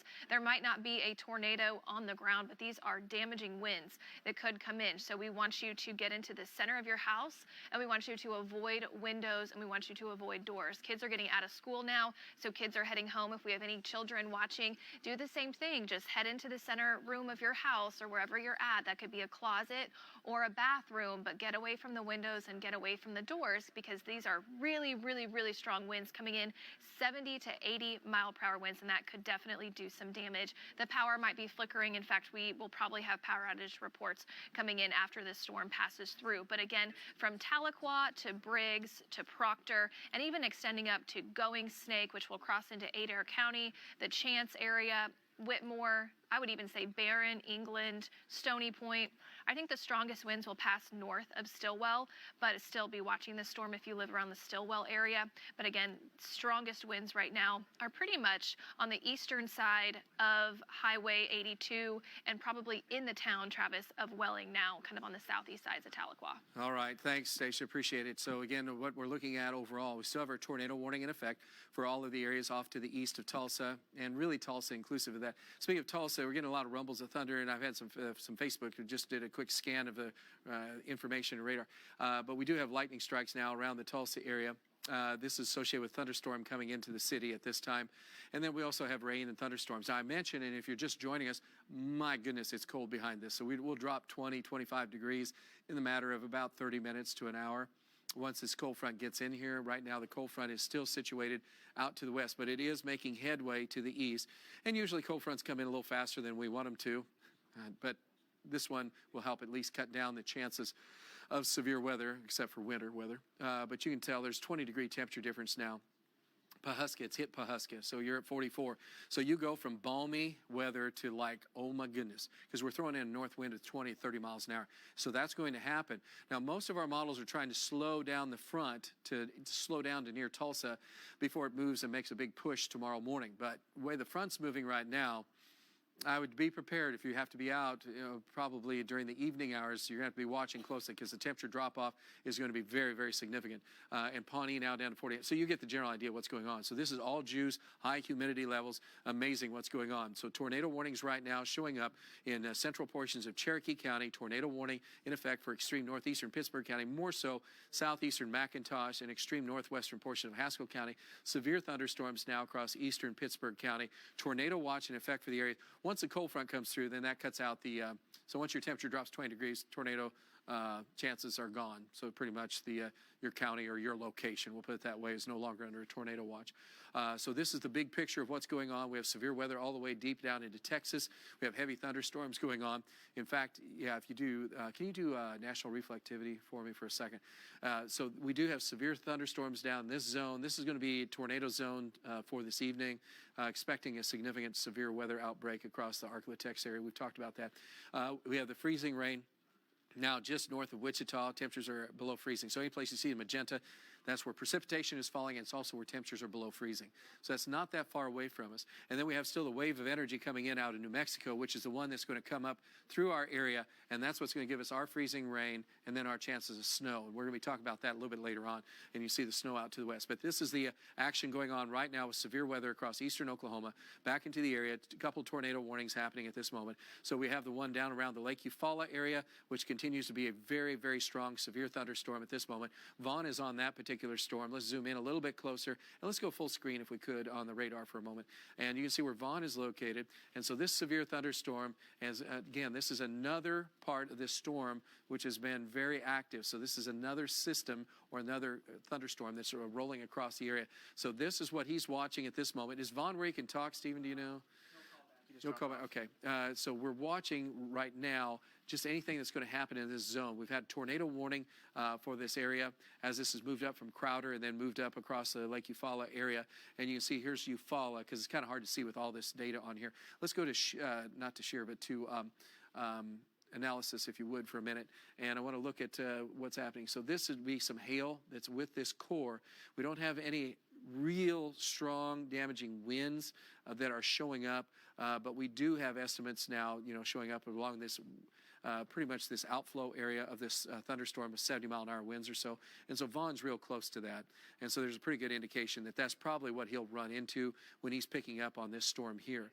And that's part of what's going on. So that's why we want you to make sure that you're aware of what's happening there. Further to the north and to the east, that's where this heavy thunderstorm now continues across Tahlequah and extending eastward. The tornado warning is continued in effect for this area. You can see some of the information where the winds have gone down a little bit. We were at 100. Now some of our wind estimates are in the red, which is indicating about 70. And so, golf ball size hail in Tahlequah. Okay, and so that hail core that's going through Tahlequah at this moment is, again, the nickel dime common quarter size to golf ball size would be a little bit more significant. So that's what's pushing up across that area as we speak. So thanks. And then velocity data continues to show that this whole leading edge is still pretty much a wave of energy flying through the welling area. Again, we look for little indentations along the leading edge that give us a pretty good indication that there could be a little bit of spinning mechanism going on here. So that's why we want you to be very much careful and aware of what's happening with this particular cell. So that's around the welling area, and then that wraps around. So this has gone through the Park Hill area. Ron's in that area. Hey, is Ron available right now? Not. Okay, hey Ron, if you could, can you give me an update of is there any damage that you can see? Because that's where the storm went through, was right in that zone. So what do you have? Travis, not at this time. I do not see any damage. I know this area has received, oh my gosh, lots and lots of rain. And the creeks are full and the roads are filling up with a lot of water. So, but at this time, I do not see any damage at this time, Travis. Back. Hello. Okay, all right. Hey, hang on, Vaughn, 1 second. And what I'm talking about at this moment is, so the good news from Ron is that he doesn't see damage from this, but this is still, now this is starting to get packed back up into a rotating area, and it looks like we're getting in close to east of Welling now, so this tightening up, this gradient, and so this wrap around right in this area is near this little comma area. That's why we think that there could be another spin up trying to happen right now near the Welling area.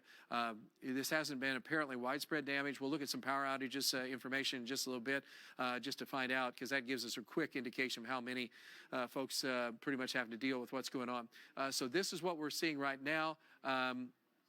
And this is what we're dealing with. So this is tracking toward Eldon, and then also it's obviously at Briggs right now, but that's heading toward the Eldon area, and then that will continue across eastern Cherokee County and then moving into central and western Adair County here shortly. But this is a notch that we're going to keep an eye on. You can see what's going on right in here.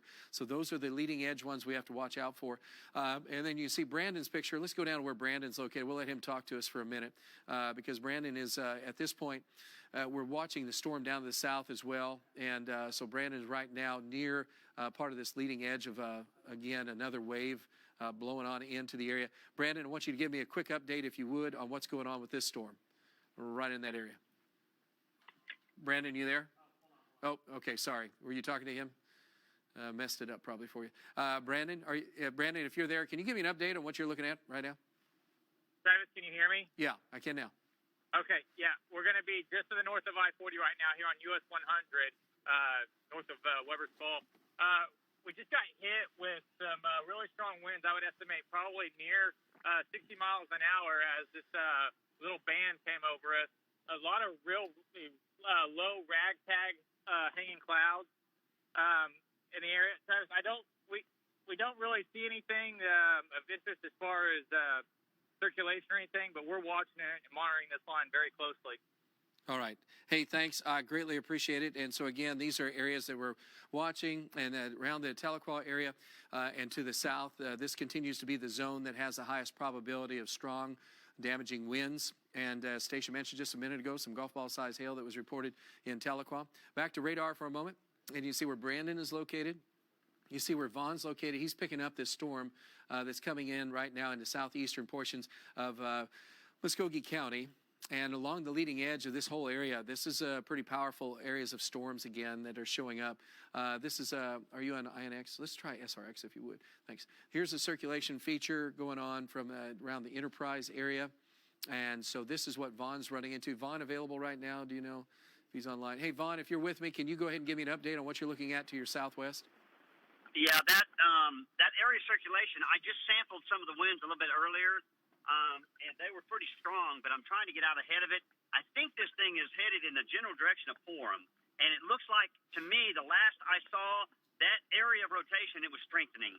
So Forum definitely needs to take cover on this. We're going to be sitting probably right to the south of Forum here in just a second, looking back at it. Travis, back to you. All right, thanks, Vaughn. Appreciate it. Back to radar for a moment, and you can see what we're talking about. So here is Forum, here's Vaughn, here is the circulation feature that we're keeping an eye on, what's happening with that. So we are under a tornado warning for this zone. So this is tracking to the northeast. We're going to do a storm track on this. But what we want you to know, and what I've said before, and if you're just joining us, is that along this leading edge, the problem is that there's going to be this wall of wind and rain, and then embedded in that, or right along the leading edge, kind of the gusting out, or the gust front of it, is going to be, we call them gustnados, or leading edge potential for a spin up or tornado. So those are the things that we watch for, and that's why we have to continue to watch what's going on here. Atmosphere is primed for this because it's twisting the atmosphere. As a column of air goes up, it's just starting to spin. And so as that warm, moist air goes up into the atmosphere and gets sucked up kind of into a thunderstorm, so to speak, that is helping to just create a spinning area. And so there we're getting several of those areas of rotating thunderstorms. And so then right along the leading edge, that also is a smaller little dynamic that plays out that causes some problems. But here's the latest storm track on what's going on. So here's the Hoyt area at 313. Basically, we are at 312.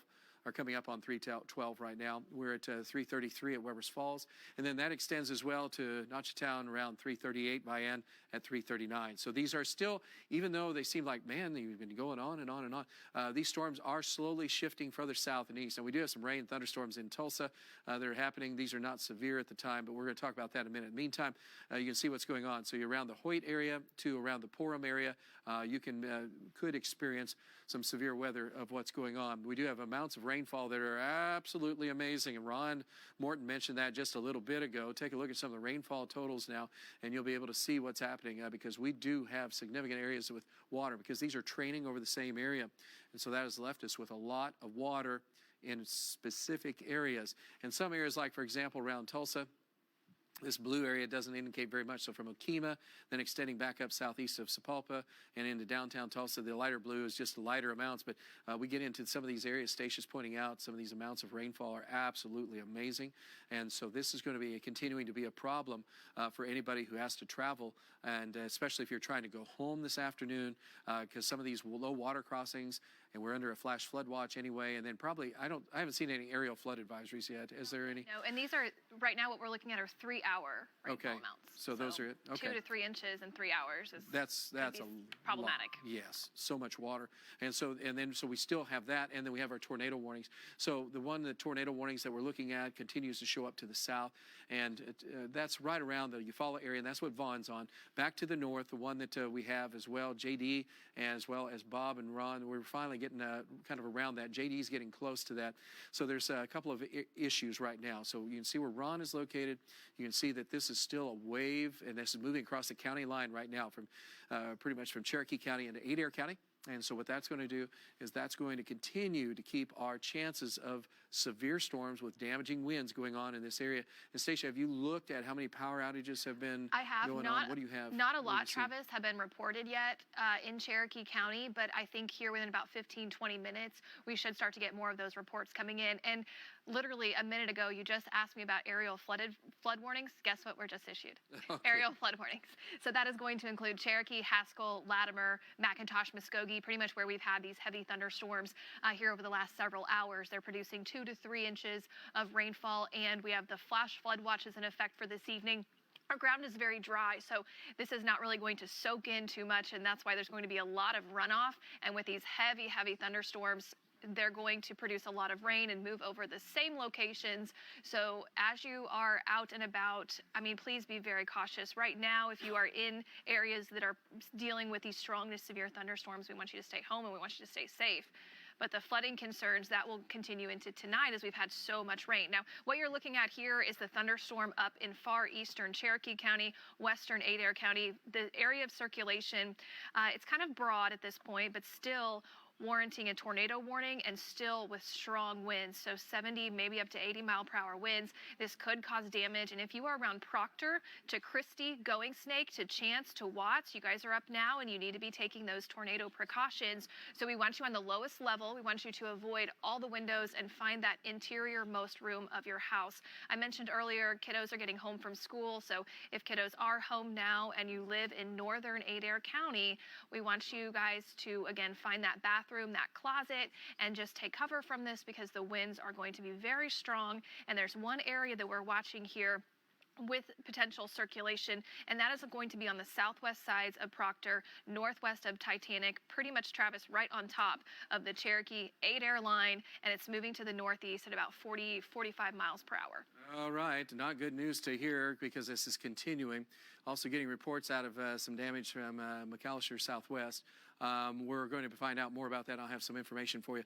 And when you look at a radar, it's like, okay, it's rain. It's not much going on. But the velocities show a different story. Have you gone to SRX? Could you do that one more time over here? I want to see what that looks like from that angle. And then velocity. There we go. So this is a strong wind area right along this leading edge. And so the tornado warning continues for the Proctor area.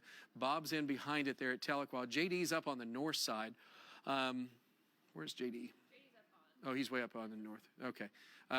JD probably, he should be right along. Okay, he's kind of in that. Is JD on the line right now, Dave? No, he's not. He's not? Okay. I'd like to see what's happened right in this area and see what's happened because along that leading edge, this is JD's video. Well, yeah, we can pretty much, we can let him drive and we can just talk about this for a minute. Looking at copious amounts of rainfall, which has been a problem. And then we're also talking about conditions that are favorable for, as well, strong damaging winds. And of course, it's a little harder to see without leaves blowing and everything else and branches. You have to have really strong winds to make branches start to bend because there's no drag, so to speak, on it. And so therefore, on the trees, therefore it's, you have about a 30-mile-an-hour wind and the trees are barely moving and you're like, what? If you step outside. So that's what we want you to be advised for.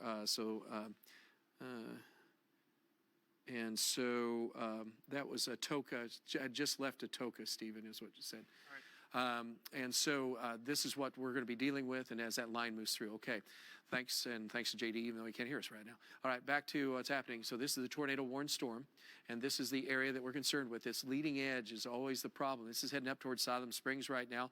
Colcord, you're kind of on the northwest side of the tornado-warned area, but overall, if you look, there's no couplet that's kind of real significant. Let's do weather analysis if we could from SRX and then maybe from Twin Lakes and just see what we have going on.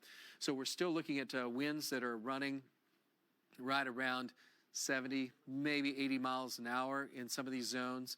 And then also with that is the hail core that moved over Tahlequah. And even though the hail core was showing up as just this magenta color, which usually says, well, maybe PA quarter size. So this was a little bit more significant. This time of year, it also has to be adjusted because the atmosphere is a lot different than it is in the spring. Even though you're like, well, it feels like spring, but it's still a different atmosphere. And so because of that, this tornado warning continues across this area, and this will take it across northwestern portions of Adair County. And you can tell that some of the stronger winds are here, and then also back up around the Chewy area. And we'll come in and take a look at velocities, and JD is kind of in the middle of it. I don't know if he is going to be available again, or just, no, he's okay. Yes, he is. It's a rough area right in here. But circulation features from Chewy, then extending back down to the south and southeast from Chewy, and then that extends back to west of Chance along this leading edge, and then a little bit further to the south. You can see how this continues. Let's go down city street level, so it's just a little, there you go. I'll get out the picture a little bit too there. And then you can see where we're located. And so that's like 4640 road, kind of along the leading edge, 4645 road, and then just west of Christie. So you guys will get some 50, 60 mile an hour winds, maybe 70. And then also down to Whitmer and Spade Mountain. And so we want you to just kind of be advised. That's the biggest part of this storm right now is near the Chewy area. And there's no real tight circulation feature, but unfortunately it's going to be one of those situations where as we look at what's going on near Chewy, it doesn't look like much, but once you get in there and look at some velocities, then you start seeing a little bit more of an indication of there's a little bit more of a spin up type of a situation for that. So that's why we want you to be advised for what's going on there. There is, hey, Stephen, there's more information coming in on the Facebook data. Okay. And so we're also looking from this storm and then back to the south-southwest where Brandon is located and then down to where Vaughn is located. This is a storm that is a little bit more of a concern what's going on down south here. And is Vaughn available? He should have cell service right now. Okay. Hey, Vaughn, can you give me an update before you get inundated right there with that line of storms? What do you have? Yeah, the area that's coming into Forum is kind of decreased a little bit in intensity. I mean, it's still strong, don't get me wrong, but I think it's kind of maybe the area of possible concern with rotation has maybe shifted south a bit. So I'm headed down towards Whitefield. Looks like there's a little notch down there kind of towards Clinton. We're going to see what that looks like down here, but towards Whitefield. Back to you. All right. Hey, thanks. Appreciate it. Yeah, it is. That whole leading edge there is of a bit of a concern. And Stacia's been working on a storm track for us, and Stacia has that right now. Stacia.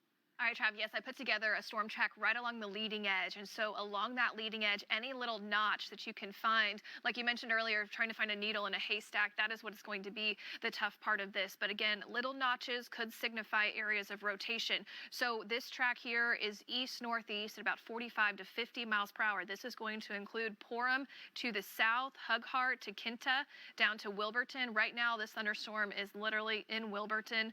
And Red Oak then is also in line for this, along with McCurtain, Keota, and then back up to parts of the Kerr Reservoir.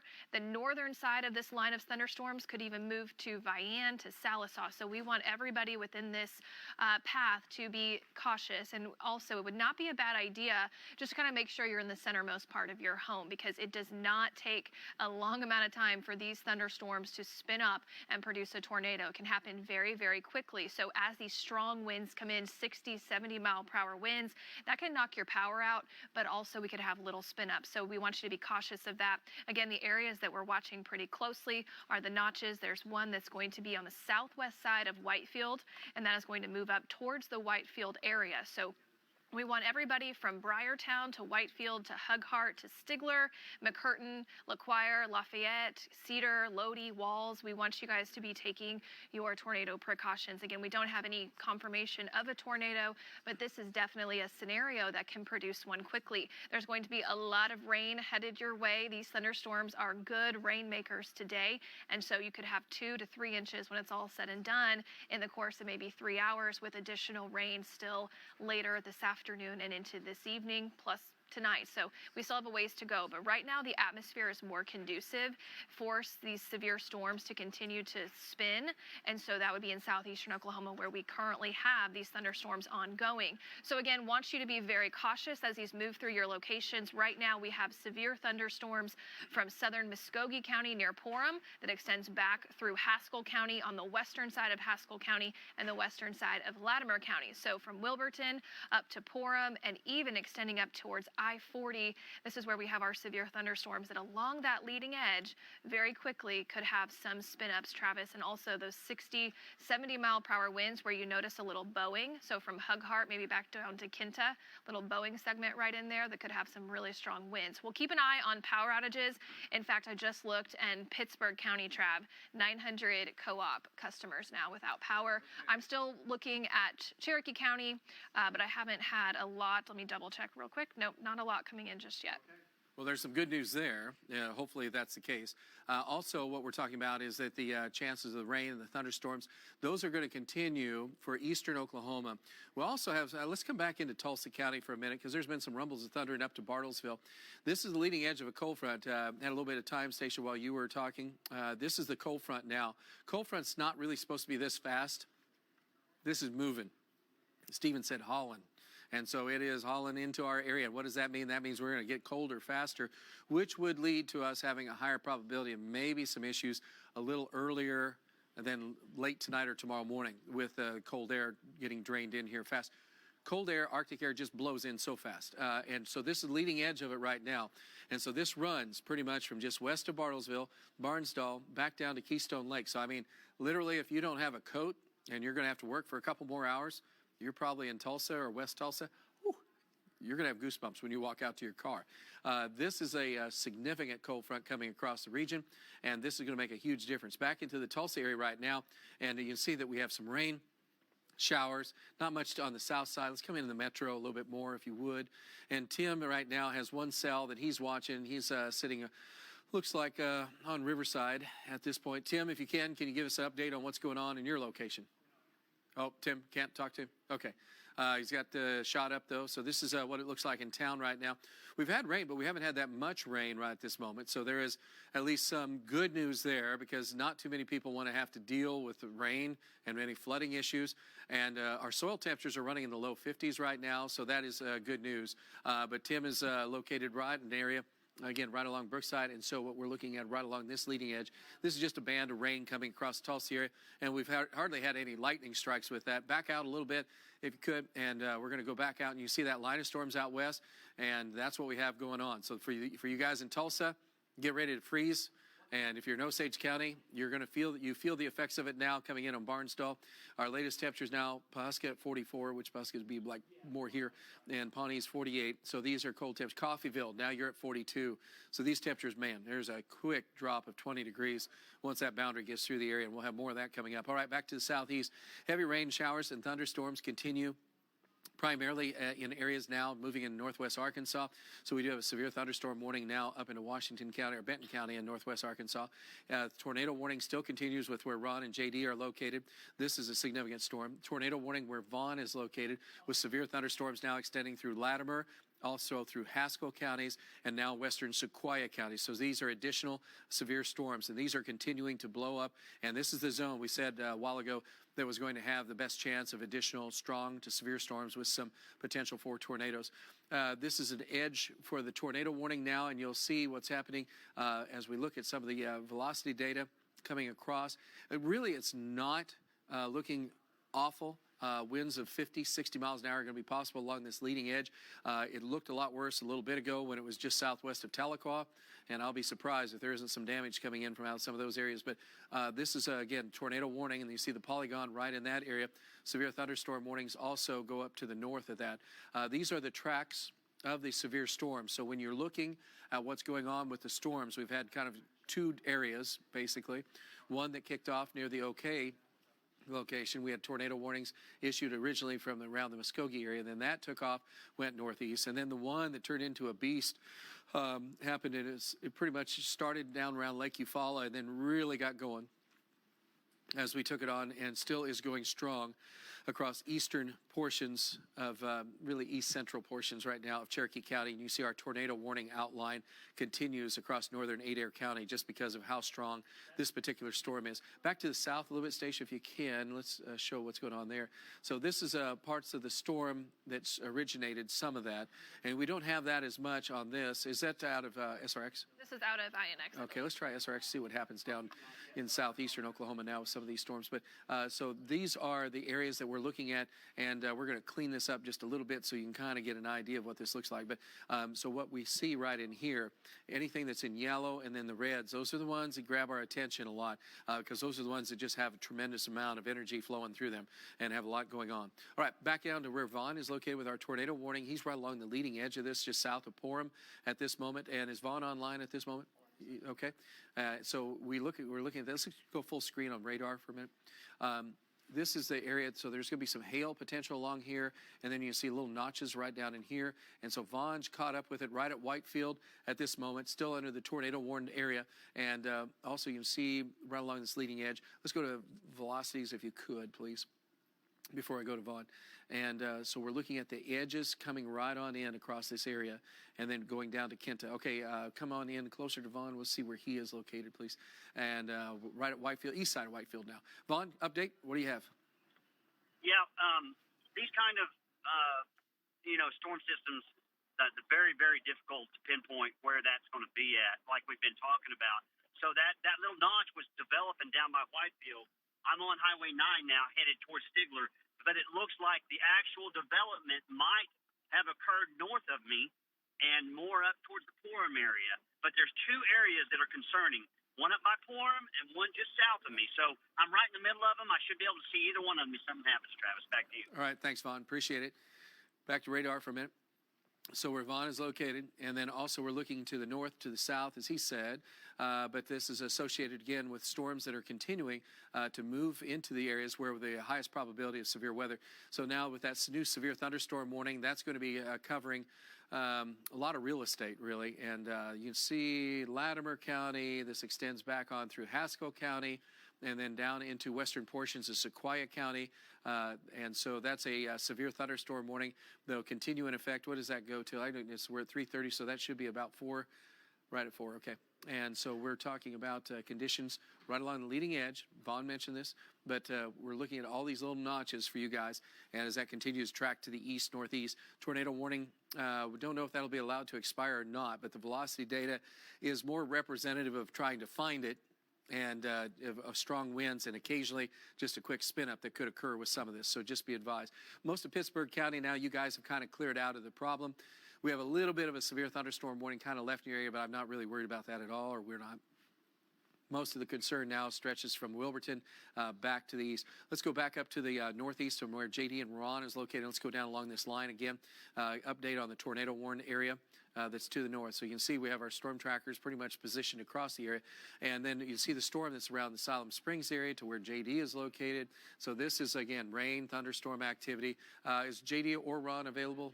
Ron. We have both? We don't have JD. We have Ron. Okay. Let's talk to Ron for just a minute, who's kind of right on the east side of Tahlequah. Hey, Ron, any more information from out of Tahlequah about rainfall, any damage reports you've heard or anything going on? No, not any damage reports, but there is some power outages on the east side of Tahlequah. I do know that a lot of the stop lights were blinking. A couple of those were out. They're on the bypass as you go around Tahlequah. I'm heading east on the 62 now outside of Tahlequah. I'm telling you, Travis, there's been a lot of rain in this area. I wouldn't be surprised. 2 to 3 inches real easy, Travis. Back to you. All right. Hey, thanks, Ron. Appreciate it greatly because that's going to be a problem. Low water crossings, and just be very much aware of what's going on. Bob is also in the region, and Bob, we got to find Bob right now. So much rain. There it is. Bob south of Tahlequah at Keys right now. Bob, that storm went through near Park Hill to around Keys. Did you see any damage or any power issues down there? Travis, I'm just now coming through Keys.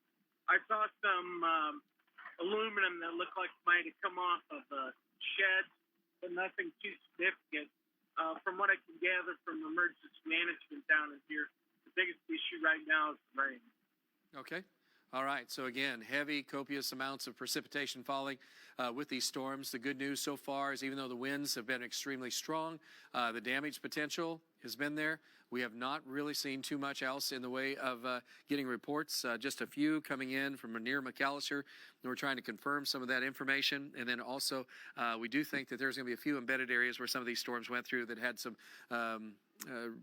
potential for some damage. So let's, Stacia's been working on some rainfall graphic there. Stacia, tell us a little bit about that. All right, Travis, so this is a look at radar estimated 3-hour totals, and some of this could have a little hail embedded within it, but I think most of it's pretty good based on Ron's observation. So 2 to 3 inches fell around the Tahlequah area, but notice that it's kind of a narrow line that extends back into parts of Muscogee County. And so within this area, this is a great reason why we have flash flood watches in place for today, because these thunderstorms producing so much rain and it's training over the same spots. But in 3 hours, you've had 2 to 3 inches of rainfall across parts of eastern Muscogee County, southeast of Muscogee itself, and it extends in a line back up towards Tahlequah. So there's been a lot of water near Pumpkin Center and near Braggs. Braggs has been drenched today, 2 to 3 inches possible, and again extends back up towards Woodall and Indian Meadows. The numbers for rainfall are going to continue to rise because, well, it's still raining, and we can still have thunderstorms around through the course of the afternoon and evening. Down to the south here, we've had copious amounts of rain around Eufaula and Lake Eufaula. So again, where you have the yellow areas, that's about 2, 2.5, almost 3 inches. Green corresponds to about an inch, and then blue is less than an inch. There has not been a lot over by Henrietta to Okmulgee, and in fact, some folks have been dry over the course of some of the afternoon, especially southwest of Tulsa. A few parts in Creek County, a few parts in Okfuskee County, but the heaviest rains that we've had over the last 3 hours have been across northern Pittsburg, eastern McIntosh, eastern Muscogee, Cherokee County, and then back up into parts of northern Adair. So again, 2 to 3 inches have fallen. We have the flash flood watches in effect for today. Kind of taking a look at what we still have left with thunderstorms is we still have our tornado warning ongoing, but Travis, you'll have an update to that. Yes, I do. And right now we're just getting some information from Vaughn. We're just talking around the Stigler area. Vaughn, go ahead. Go. What do you have? Yeah, just west of Stigler. This should be a tornado warning right now. We got rapid development. It's the inflow to this little area. I don't know if you can see it. Yeah. It's right in the middle there. We had rapid rising scud into it, and it was absolutely rotating. And it is to the west-southwest. Oh, golly. All right, I just got hammered by really, really strong winds. I have lost sight of it now. Definitely lost sight of it, but that was rotating really strong.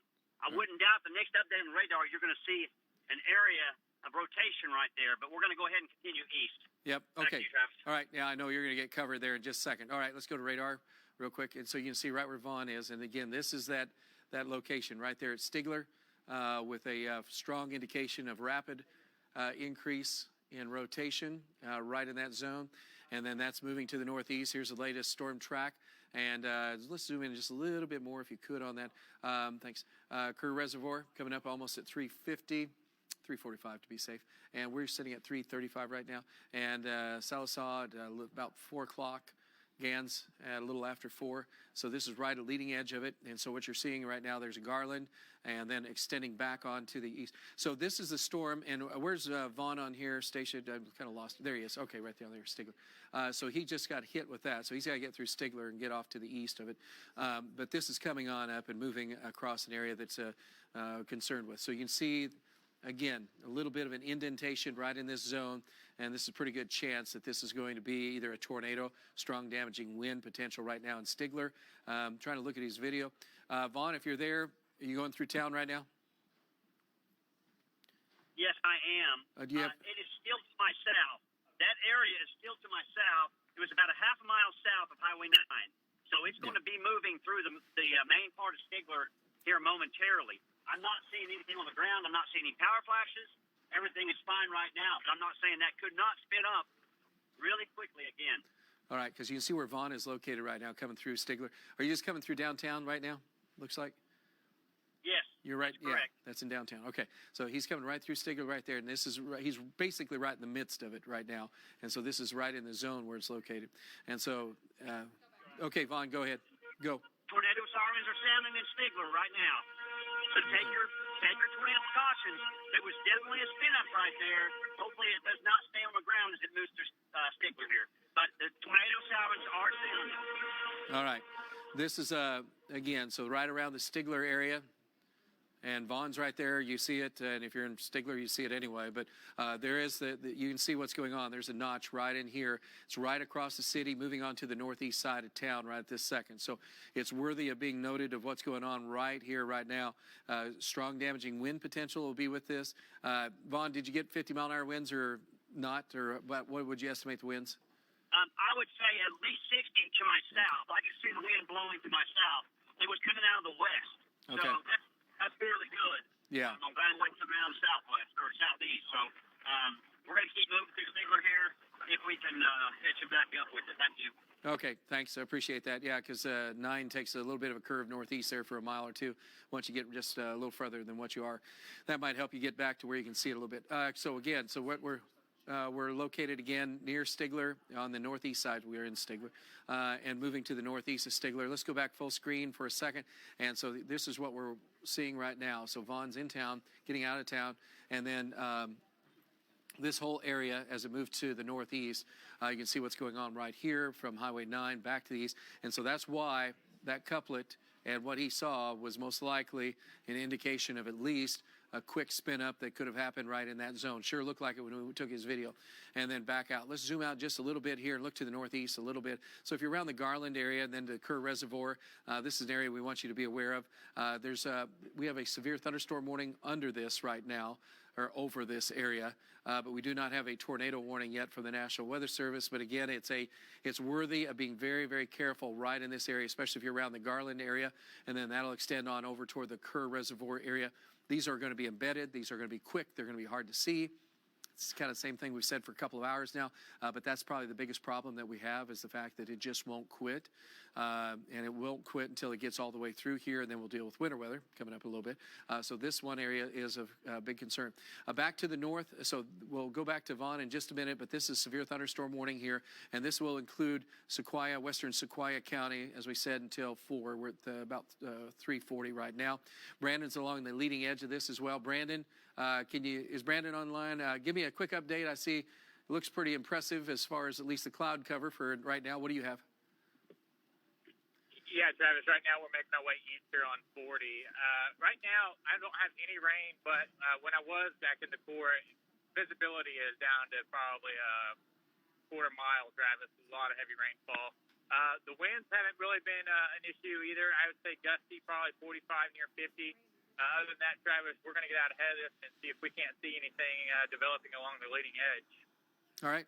Sounds good. Thank you, Brandon. Greatly appreciate it. So, Brandon, again, let's go back to radar for a minute. We can show you that he's not looking back at the core. He's just trying to get ahead of it, get a perspective of what's going on right there. Near Notchtown, we have heavy rain and potential for some wind damage all along this leading edge. In fact, that goes up to Paradise Hill now. And so this is moving over like 10-killer heavy rains. And this should be a hail core around Notchtown. Can you see if we have some hail on this at this point? We'll see what radar is showing. Yeah. So you could have nickel dime size hail with this, and that could go up. Did you say golf ball or course size? I've said something. It was golf ball at Tahlequah. Okay. Yeah, it's golf ball. Golf ball size at Tahlequah, but this is further south with another system. But since we have a little bit of a history of that and look very similar, we're going to say could be up to golf ball size hail with this. Nickel size for sure. Golf ball. Tornado warning. Yeah, okay, we got it. Okay, so that's what they're issuing on. So that's what we have had, we were talking about with the severe thunderstorm that's Vaughn just found in the spin-up that he had on the west-southwest sides of Stigler. And now we are going to see the National Weather Service has issued a tornado warning following that. So that's good news, just to be on the safe side. So this will be Garland, just on Highway 9 to the north to Garland. So the circulation feature right in here. So Vaughn is literally right behind it. Hey, Vaughn, I know you're kind of busy driving. I don't want to bug you too much. Are you just running into a wall? I'm not busy. You running into a wall of water right now?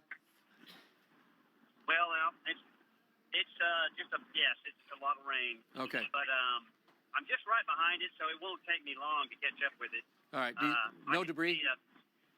No debris right now. But there was a spin up on the west side of Stigler. There's no doubt in my mind. Okay. So thankfully they issued that tornado warning on there.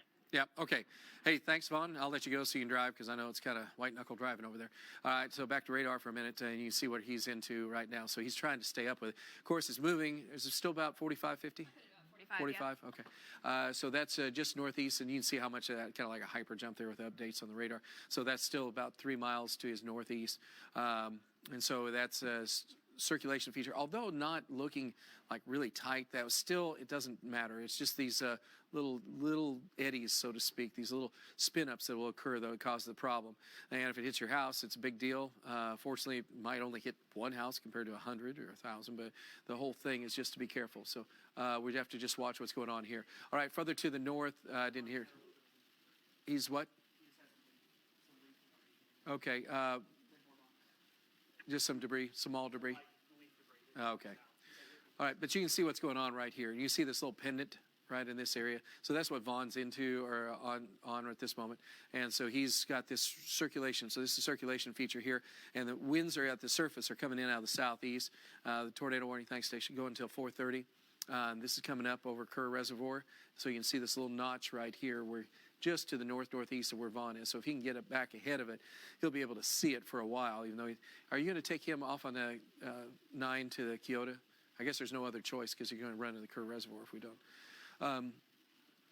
So that tornado warning is going to take it, as you see, across areas, across Kerr Reservoir, and then back on up to Sadie, and then Brent, and then extending on to right around Gans. So this is the circulation notch still showing up right in there. So if you're in those areas, got to be careful. Even though it's small, you're going to get some wind, get some heavy rain. Not scaring you. This isn't the worst case scenario ever, but if it's near you, it's not a good deal. So this is going to be Garland area to east of Garland now. So we're now pushed up to near Red Hill, and that's going to continue there. And then also in the Tulsa area at this point, I just want to go back to Tulsa for 1 minute and point out what's going on out here. So we do have the storm still in Cherokee County, but we do have that line now. The cold air is almost to Tulsa.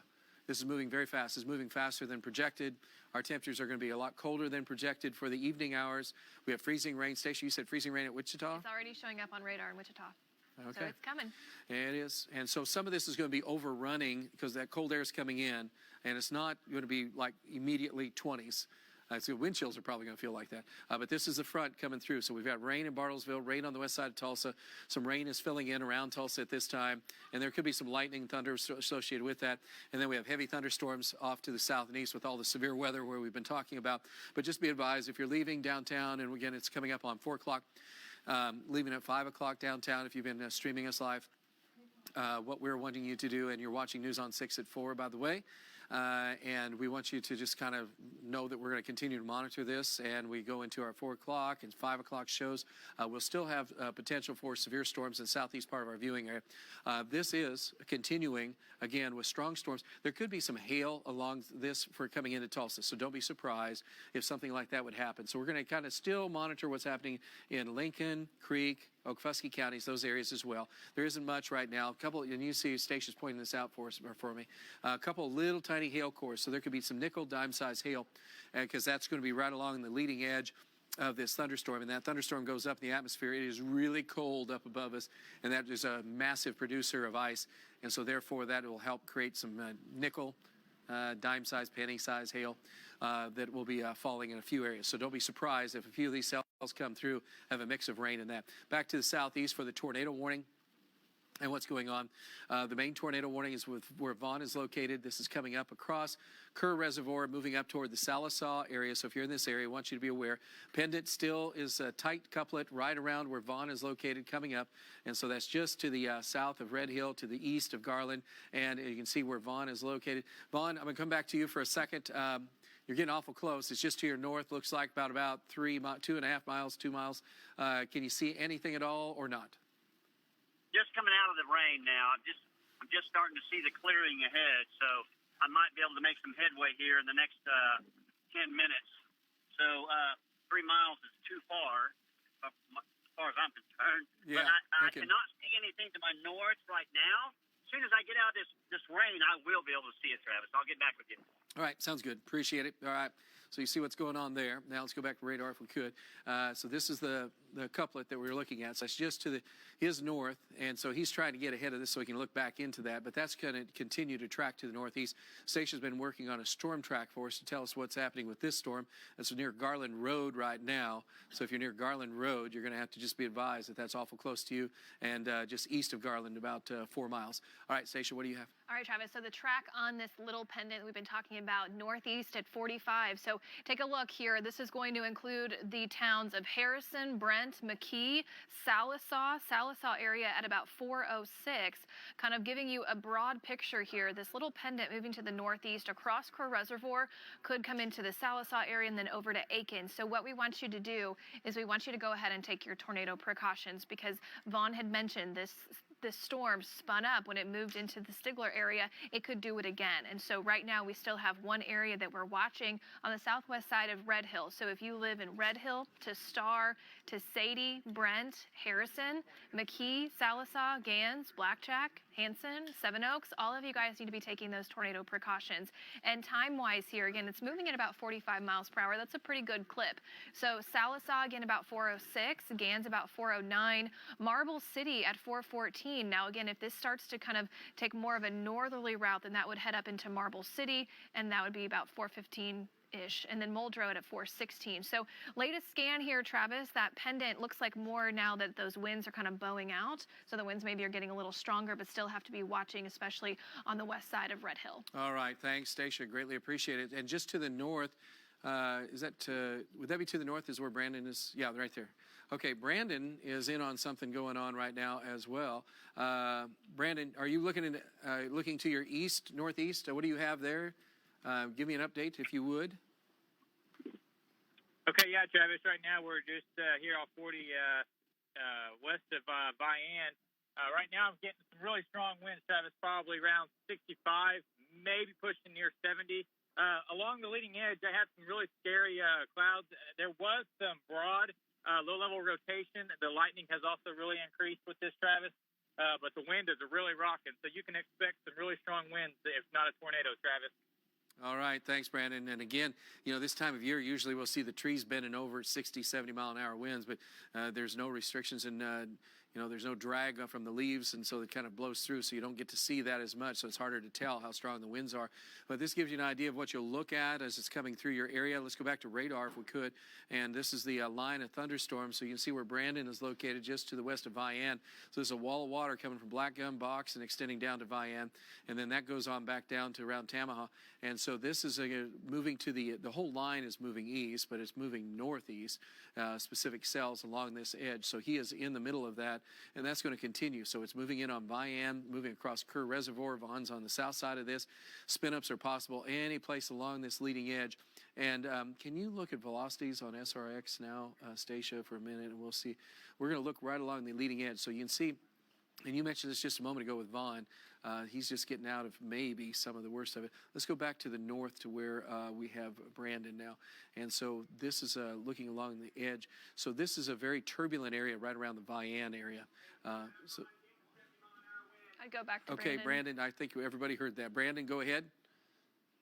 Yeah, Travis, here near Vian, I'm probably getting near 70-mile-an-hour winds. You can see the signs there rocking in the there in the shot, and the truck's really rocking and very, very low visibility. Yep, very strong winds, Travis. Probably out of the south. Oh, they're hitting me from the northwest. Okay, yep. They should be they should be in that area. Okay, so that's kind of embedded in that. So very, very strong damaging winds right now. You can see the the stop sign just getting wiggled all around there, and that is associated with that strong bowing out of that thunderstorm and the gust front that's coming associated with that, and that line as it continues to push across the area. So we are down in far southeastern parts of our viewing area right now, and you can see around the Vian area, Carlisle, and where he is located, a lot of lightning strikes, strong damaging winds expected from the box area and extending back down to Kerr Reservoir. So if you're around here, we want you just to know that that's what's going to happen. You can see what's happening. Let's take his video full screen. Sorry. pulled a curve on you there. Let's take Brandon's video, if we could, full there for a second. All right, so you can kind of see what he's run into, and if you're down that area, what you're going to run into if you have to travel. Try not to travel here for a little bit if you're down in Sequoia County, eastern Haskell County, or western Leflore County, because unfortunately this is a strong southeast wind. Southeast wind now? Yep. Oh, yes, that's correct, Travis. Okay, all right. Yeah, look at what, you can see what's going on in there. Okay, so this is a real serious situation going on right there. Let's go back to radar real quick and see what we have. Okay, so he's in here. So we have, and he has southeast wind. Is Brandon's GPS? It might be frozen. I think it must be frozen because he doesn't, because this is a better chance just southeast. Brandon, do you know if you're east of, I know you're west of Vian, but have you moved east of Vian? Do you know where you're at? Travis, I am probably 2 miles to the southeast of Vian on I-40. Okay. Our GPS, okay, yeah, you're right along the leading edge, and you are very close. Yeah, you're right in an area that is potentially going to become a tornado. So be very, very careful because, yeah, you're right there. So I'm getting quarter-sized hell right now, Travis. Okay, so if you're in this area, we're going to we have a tornado warning in this area. So just this is what he's running into. So for some reason GPS quit, so he's right down in here. So what you're seeing there is this leading edge right in here. So he had strong southeast winds coming in. That is associated with this whole circulation feature right through here. And so that's crossing I-40 where he is located, and that's why he's running into these strong damaging winds. He said 70 miles an hour, and I would imagine it looked like it. And all. Brandon, anything else you can report while you're driving? I know you've got to focus on the road. Travis, right now I've just got some small limb debris blowing across the roadway. I'd still estimate the wind's very strong, probably 55, 60 miles an hour out of the south-southeast. And very, very, very low visibility, Travis. Okay. All right. So this let's widen this out just a moment so people can see where we're at. So we have multiple, this is a whole line of thunderstorms on the eastern side of our viewing area. And so this is Sequoia County now. It's moving into Sequoia County around the Kerr Reservoir area and still in extreme eastern Haskell County. Tornado warning is now Brandon. I mean, it's really south of where Brandon is located, but it'd be kind of nice if we could shift that a little bit further north to include this part of the storm, because where Vaughn is located and where we had that issue, that's part of the same line that is causing the problems. And so where Vaughn is located and where pretty much where Brandon's located, this is going to be a constant as it moves on over toward the Fort Smith area. Vaughn, let's see, Vaughn, just a quick update, is looking like he is, let's take his video right now. So he's getting out of the storm, so hopefully we'll get a report from him in just a little bit. He'll have a better vantage point of what's going on to his west and northwest in just a minute. Okay, back to radar for a minute again, and then the heavy thunderstorm. So where he is located, that's Keota right in there, and then back to the north. That's the tornado warning storm. And can you give me, let's go ahead and do analysis quick on this and see what we have. So we have hail right in here, the wind estimates, and that's out of SRX too, huh? Yep, it is. Try INX just to see what that is trying to look at when it looks up a little bit higher. So it's seeing up a little bit above the ground surface, but we're at the surface with those types of winds right now. So that's very interesting with the radar. All right, so the severe thunderstorm warning with a tornado warning tag in this, or a tornado warning in this is going to continue. You see our velocity data indicating that's kind of wobbly, and it's kind of tight in a few areas where Brandon is located. So this gives us a pretty good indication this is still strong circulation feature as it starts to cut across. And so Brandon just reported to us 70 mile an hour winds along this line. And obviously we had blinding rainfall right there. Looks like his visibility is up a little bit. Let's go north just a tad bit, if we would, Stacia. And you can see right along the leading edge here as we keep going north. And we'll look at this. I'll get the picture so you can kind of see a little bit better. And we're looking at now from around evening shade. So this is just all about the same. It should have 60, 70 mile an hour winds, and embedded in that could be a quick spin up of a possible tornado. I don't see anything that is indicative of that at this second, but it sure could happen at any moment. It is just about getting ready to cross the county or the state line in about the next 20, 30 minutes. So that'll give us, that'll be a transferred kind of over to the Fort Smith area, but we still have an active tornado warning that's going on. So Pinhook to McKee, and you see Brandon's right along that leading edge of it now. It looks like GPS has caught up with him. And then Harrison, and that extends back down to Sadie, and we're looking down to near Brent. And Gans, you're up next along this leading edge. Vaughn is down there on the south side, just east of Keota. And so you can see what we have going on right there. Broader view, if you could, you can see some damage now. That's coming into us from Bob. He was near Keys. So I don't know if Bob is available to talk for 1 second while we're talking, but is Bob available, Stephen? Do you know? All right. Hey, Bob, if you're there, can you give me a quick update on on what you're seeing there with the damage? Hey, Travis, I'm on 530 Road off of 82 up near Keys. Got a trailer that's been knocked off the foundation, roof ripped up. As you can see, there's quite a bit of the metal and tin and wood knocked around. Right now, it's kind of hard to tell whether this was a straight line incident or whether we had a touchdown here. All right. Well, I'll let you do a little bit more analysis on that. Just wanted to share that with people for a second. Then when we are out of the tornado stuff, we'll be back to talk to you in a few minutes.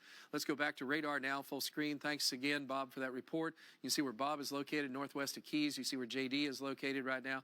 So this is a whole area. And then this is a notch right in here around Barber and Dry Creek that's showing up. So there's some velocity. Let's look at a little velocity there if we could and see if this is also causing, yeah, there's still a notch in this zone. So we want you to just be aware from Rocky Mountain, and then that extends on over to Barber, Dry Creek. This is still very, very active zone for very strong winds. You saw the rain was still going on where Bob is located, and then we're going to continue to watch along this leading edge as it continues to march toward the Arkansas state line. And so the leading shear indications are also giving us a high probability that the winds are 60, 70 to 80 miles per hour along this leading edge. And when it's like this, that's just like a wall of wind and water coming right at you. And you see this, that's a pain. So you can see where it is from Dwight Mission, Pinhook corner, and then extending down to now east of McKee. And that's going to continue to track to the east. So that's a real salty part of the storm. That's what Brandon just kind of got in contact with just a moment ago. And so this is coming in on Sallisaw, but it's mainly north and northwest of Sallisaw, where seemingly some of the strongest winds are located right now. Brandon is, let's see, Brandon, do you have a minute to talk to me about what you're into right now? Yeah, Travis, I do. I'm going to be about 3 miles to the west of Sallisaw here on I-40. Very heavy torrential rainfall. Hydroplaning is a very high risk right now. I'm still getting very strong winds out along the leading edge, both in directions of the south, east, and the northwest, anywhere from 45 to 55 miles an hour, Travis. So anywhere along the leading edge, we could have a very quick spit up and not even know it. We're going to stay with it. Okay, all right. Good to know. All right, so that's one of the conditions that we're talking about. So winds are expected to be a major problem with this. Spin-ups are possible. Let's take a look at radar one more time so you can kind of see what's going on there. And so this is a very intense line of storms that's moving now across central and western portions of Sequoia County, southern Cherokee County, and then heavy thunderstorms continue as well around the Stillwell area and just north of Stillwell in central portions of Adair County. We're talking about this being the primary zone now for the potential for not only wind damage, but also for any spin up of a possible tornado. So that's why we want you to make sure that you're prepared, ready to move to a place of safety, or move to a place of safety if it's coming in your direction, just to be on the safe side. Because with 70-mile-an-hour winds, and especially if you're not living in kind of like a reinforced house or you have a safe place in your house, try to find the safest place to be. It's always smart. I know this time of year is so weird to even be talking about that, but unfortunately, we've had a few tornadoes in January, and this is one of those times when I think we're going to end up confirming some tornadoes. So Stacia has been standing alongside because we're watching this line. Where's this line going, Stacia? All right, Travis. Well, the entire line itself is moving to the east, but those individual cells within the line are tracking more to the northeast. So what I did here is I'm just tracking that entire line because along the leading edge is where we could have those spin-ups, and so they're going to occur quickly. And so that's what we have to be watching for. Like, again, finding a needle in a haystack. It's kind of tough, but it's going to be what the issue is headed into this rest of the afternoon as these storms still track across the area. So here's that latest track From Barber down to Dwight Mission, down to Salisaw, down to Brent. That's where these storms are located. And again, they're tracking east, almost northeast from time to time. But the Flute Springs area at about 403, Gans at about 413, and then that would be in Greasy at about 414, Stony Point at 416. So these are very strong winds coming in, 60, 70 mile per hour winds, knocking power out. In fact, we now have power outages across parts of Latimer County being reported. Pittsburg County's had the most so far today at 900 folks without power. Latimer County is now at about 200. We do have folks around Muscogee. We have folks around Tahlequah. There are damage reports now kind of starting to trickle in. So we're going to continue to follow this, Travis. But this line of storms moving in about 40 to 45 miles per hour. The line itself typically moves a little slower, but within that line, especially where it starts to bow out and you get those really strong winds coming in, those areas can move a little faster. But the entire line at about 40 to 45, we still have the eastern half of Sequoia County to go. We still have the southern side of Adair County and also the far eastern side of Cherokee. All right, thanks so much, Stacia. Appreciate it. So again, there's a wall of water coming at your areas. Around the Tulsa area, I want to point out something too, and we're going to be talking about that more. Once we get through the severe weather, we'll go back to our regular newscast and all that, and we're also going to be talking about, oh my goodness, it's going to be so cold. What I'd like to do is go back into Tulsa, if we could, Stacia, for a minute, and what we're going to do is we have rain and showers and still some embedded areas of thunder and lightning that are going on right now along this leading edge. And this is a difference between really kind of balmy January weather, no, not kind of, real balmy January weather and reality, which is now in Osage and Pawnee counties. I'll talk about that in a minute. First of all, though, Tim is right along that leading edge. And so he is, let's take a look at his video if we have it. Is that Tim? Okay. That's not, 38, could you do 38? Tim's on 38. All right, so there it is. It's a little out of focus right now. We have to have him take autofocus off. But he's gotten underneath of it kind of, but there's like a roll cloud, or it's just like a big cloud that's elongated and it's just coming, and it's a cold front that's coming through. And that cold front is what's going to be causing you to notice a huge difference in what's going on here. So just be advised for that. But that's what we're going to run into around the Tulsa. Let's go back to radar for a minute, because it's kind of like a little bit too much there. We're looking now from around Skytook, from where he is located, and so he's on 169, and so he's just sitting north of Owasso to Collinsville area, and this is the heaviest rains that are going to be in this band. And there's also going to be a few areas where we could have some dime nickel size hail, more so dime size hail, but there is going to be a chance of that. And then there's a 20-degree temperature difference. Let's go to Lynx 1 for just a moment, and I'm going to point out the temperature differential right now. So it's down to 40 at Coffeyville, 43 in Bartlesville, 43, Pasco, 46, Pawnee. So you see what's happened in Oklahoma City. We're just moments away from that. And then we have our winter weather coming up. This is like hard to, okay, so travel advisories now are going to be posted for our area through early tomorrow morning. Winter storm warnings are in effect for Kansas, and a lot of our travel advisories are basically to do with, we're going to go to a freezing drizzle, freezing rain event for the overnight time period, and then we'll end with snow. Now, I was just looking at some models, or some new models. There's still anywhere from 1 to 4 inches of snow possible. Again, higher amounts of snow will probably be to the north. So the further north you go, if you really want to find some snow, you might have to go a little bit further north. But we do still have a chance of snow in the Tulsa area. So kids might actually see a snow this winter. But this is the big picture of what's going on still across the areas to the south and east. Heavy to severe thunderstorms continue across areas of southeastern Oklahoma in our viewing area, and then those extend all the way down to Texas. And we're still looking at a bad night for the Arklatex area. So if there's some reason that you're going to try to travel, you're going to kind of parallel that, or I should say move in sequence with that, you're going to be in trouble, because you're going to be driving in rain, storms, and bad weather for quite a while. Here's the latest, and Brandon, you can see where he's located along the leading edge of this. Who's that? You got him? Okay. Brandon's, okay, let's talk to Brandon for just a minute here about his update on, he's along that leading edge right now along I-40. Brandon, what do you have? Yeah, Travis, here along I-40, probably about 2 miles to the east, southeast of Salisaw. The winds along the leading edge are strong enough that they're blowing construction signs and barricades across the highway. I've seen a motorist run into it as he was driving. Luckily, he was okay. But very strong winds in and ahead of this line, Travis. Okay, I appreciate that. So this is kind of what's going on for that area. We're looking for rain and thunderstorms. You know, it's in Salisaw now, and we still have that tornado-warned area for Sequoia County. So this is right where Brandon is located. And velocities at this time are the strongest right at Seven Oaks, so northeast of Sallisaw. So we have tremendously heavy rainfall in these zones. But we are looking at, again, that pendant area that continues to show up just on the northeast, really just near Seven Oaks. This is probably the easiest way to put it. And that'll be moving up to around the Aikens area. Leading edge of this, 70-mile-an-hour winds or more. And so we're anticipating, again, with the strong damaging wind potential along the leading edge, we're going to have some more issues associated with a potential tornado spin up in those areas. So I'm going to zoom out just a little bit, and I'm going to have us go full screen. Yeah, thank you, guys. Reading my mind. JD is a little bit further to the north, but I want the perspective. You see where Ron is located, so he's intercepting. JD is also in an area where he's going to be able to watch what's going on, or he's in the middle of some of that. Stillwell, you're just getting ready to get hit with really heavy thunderstorms in our viewing area, so I want you to make sure that you are prepared for 60, 70-mile-an-hour winds or more, because that potential is there.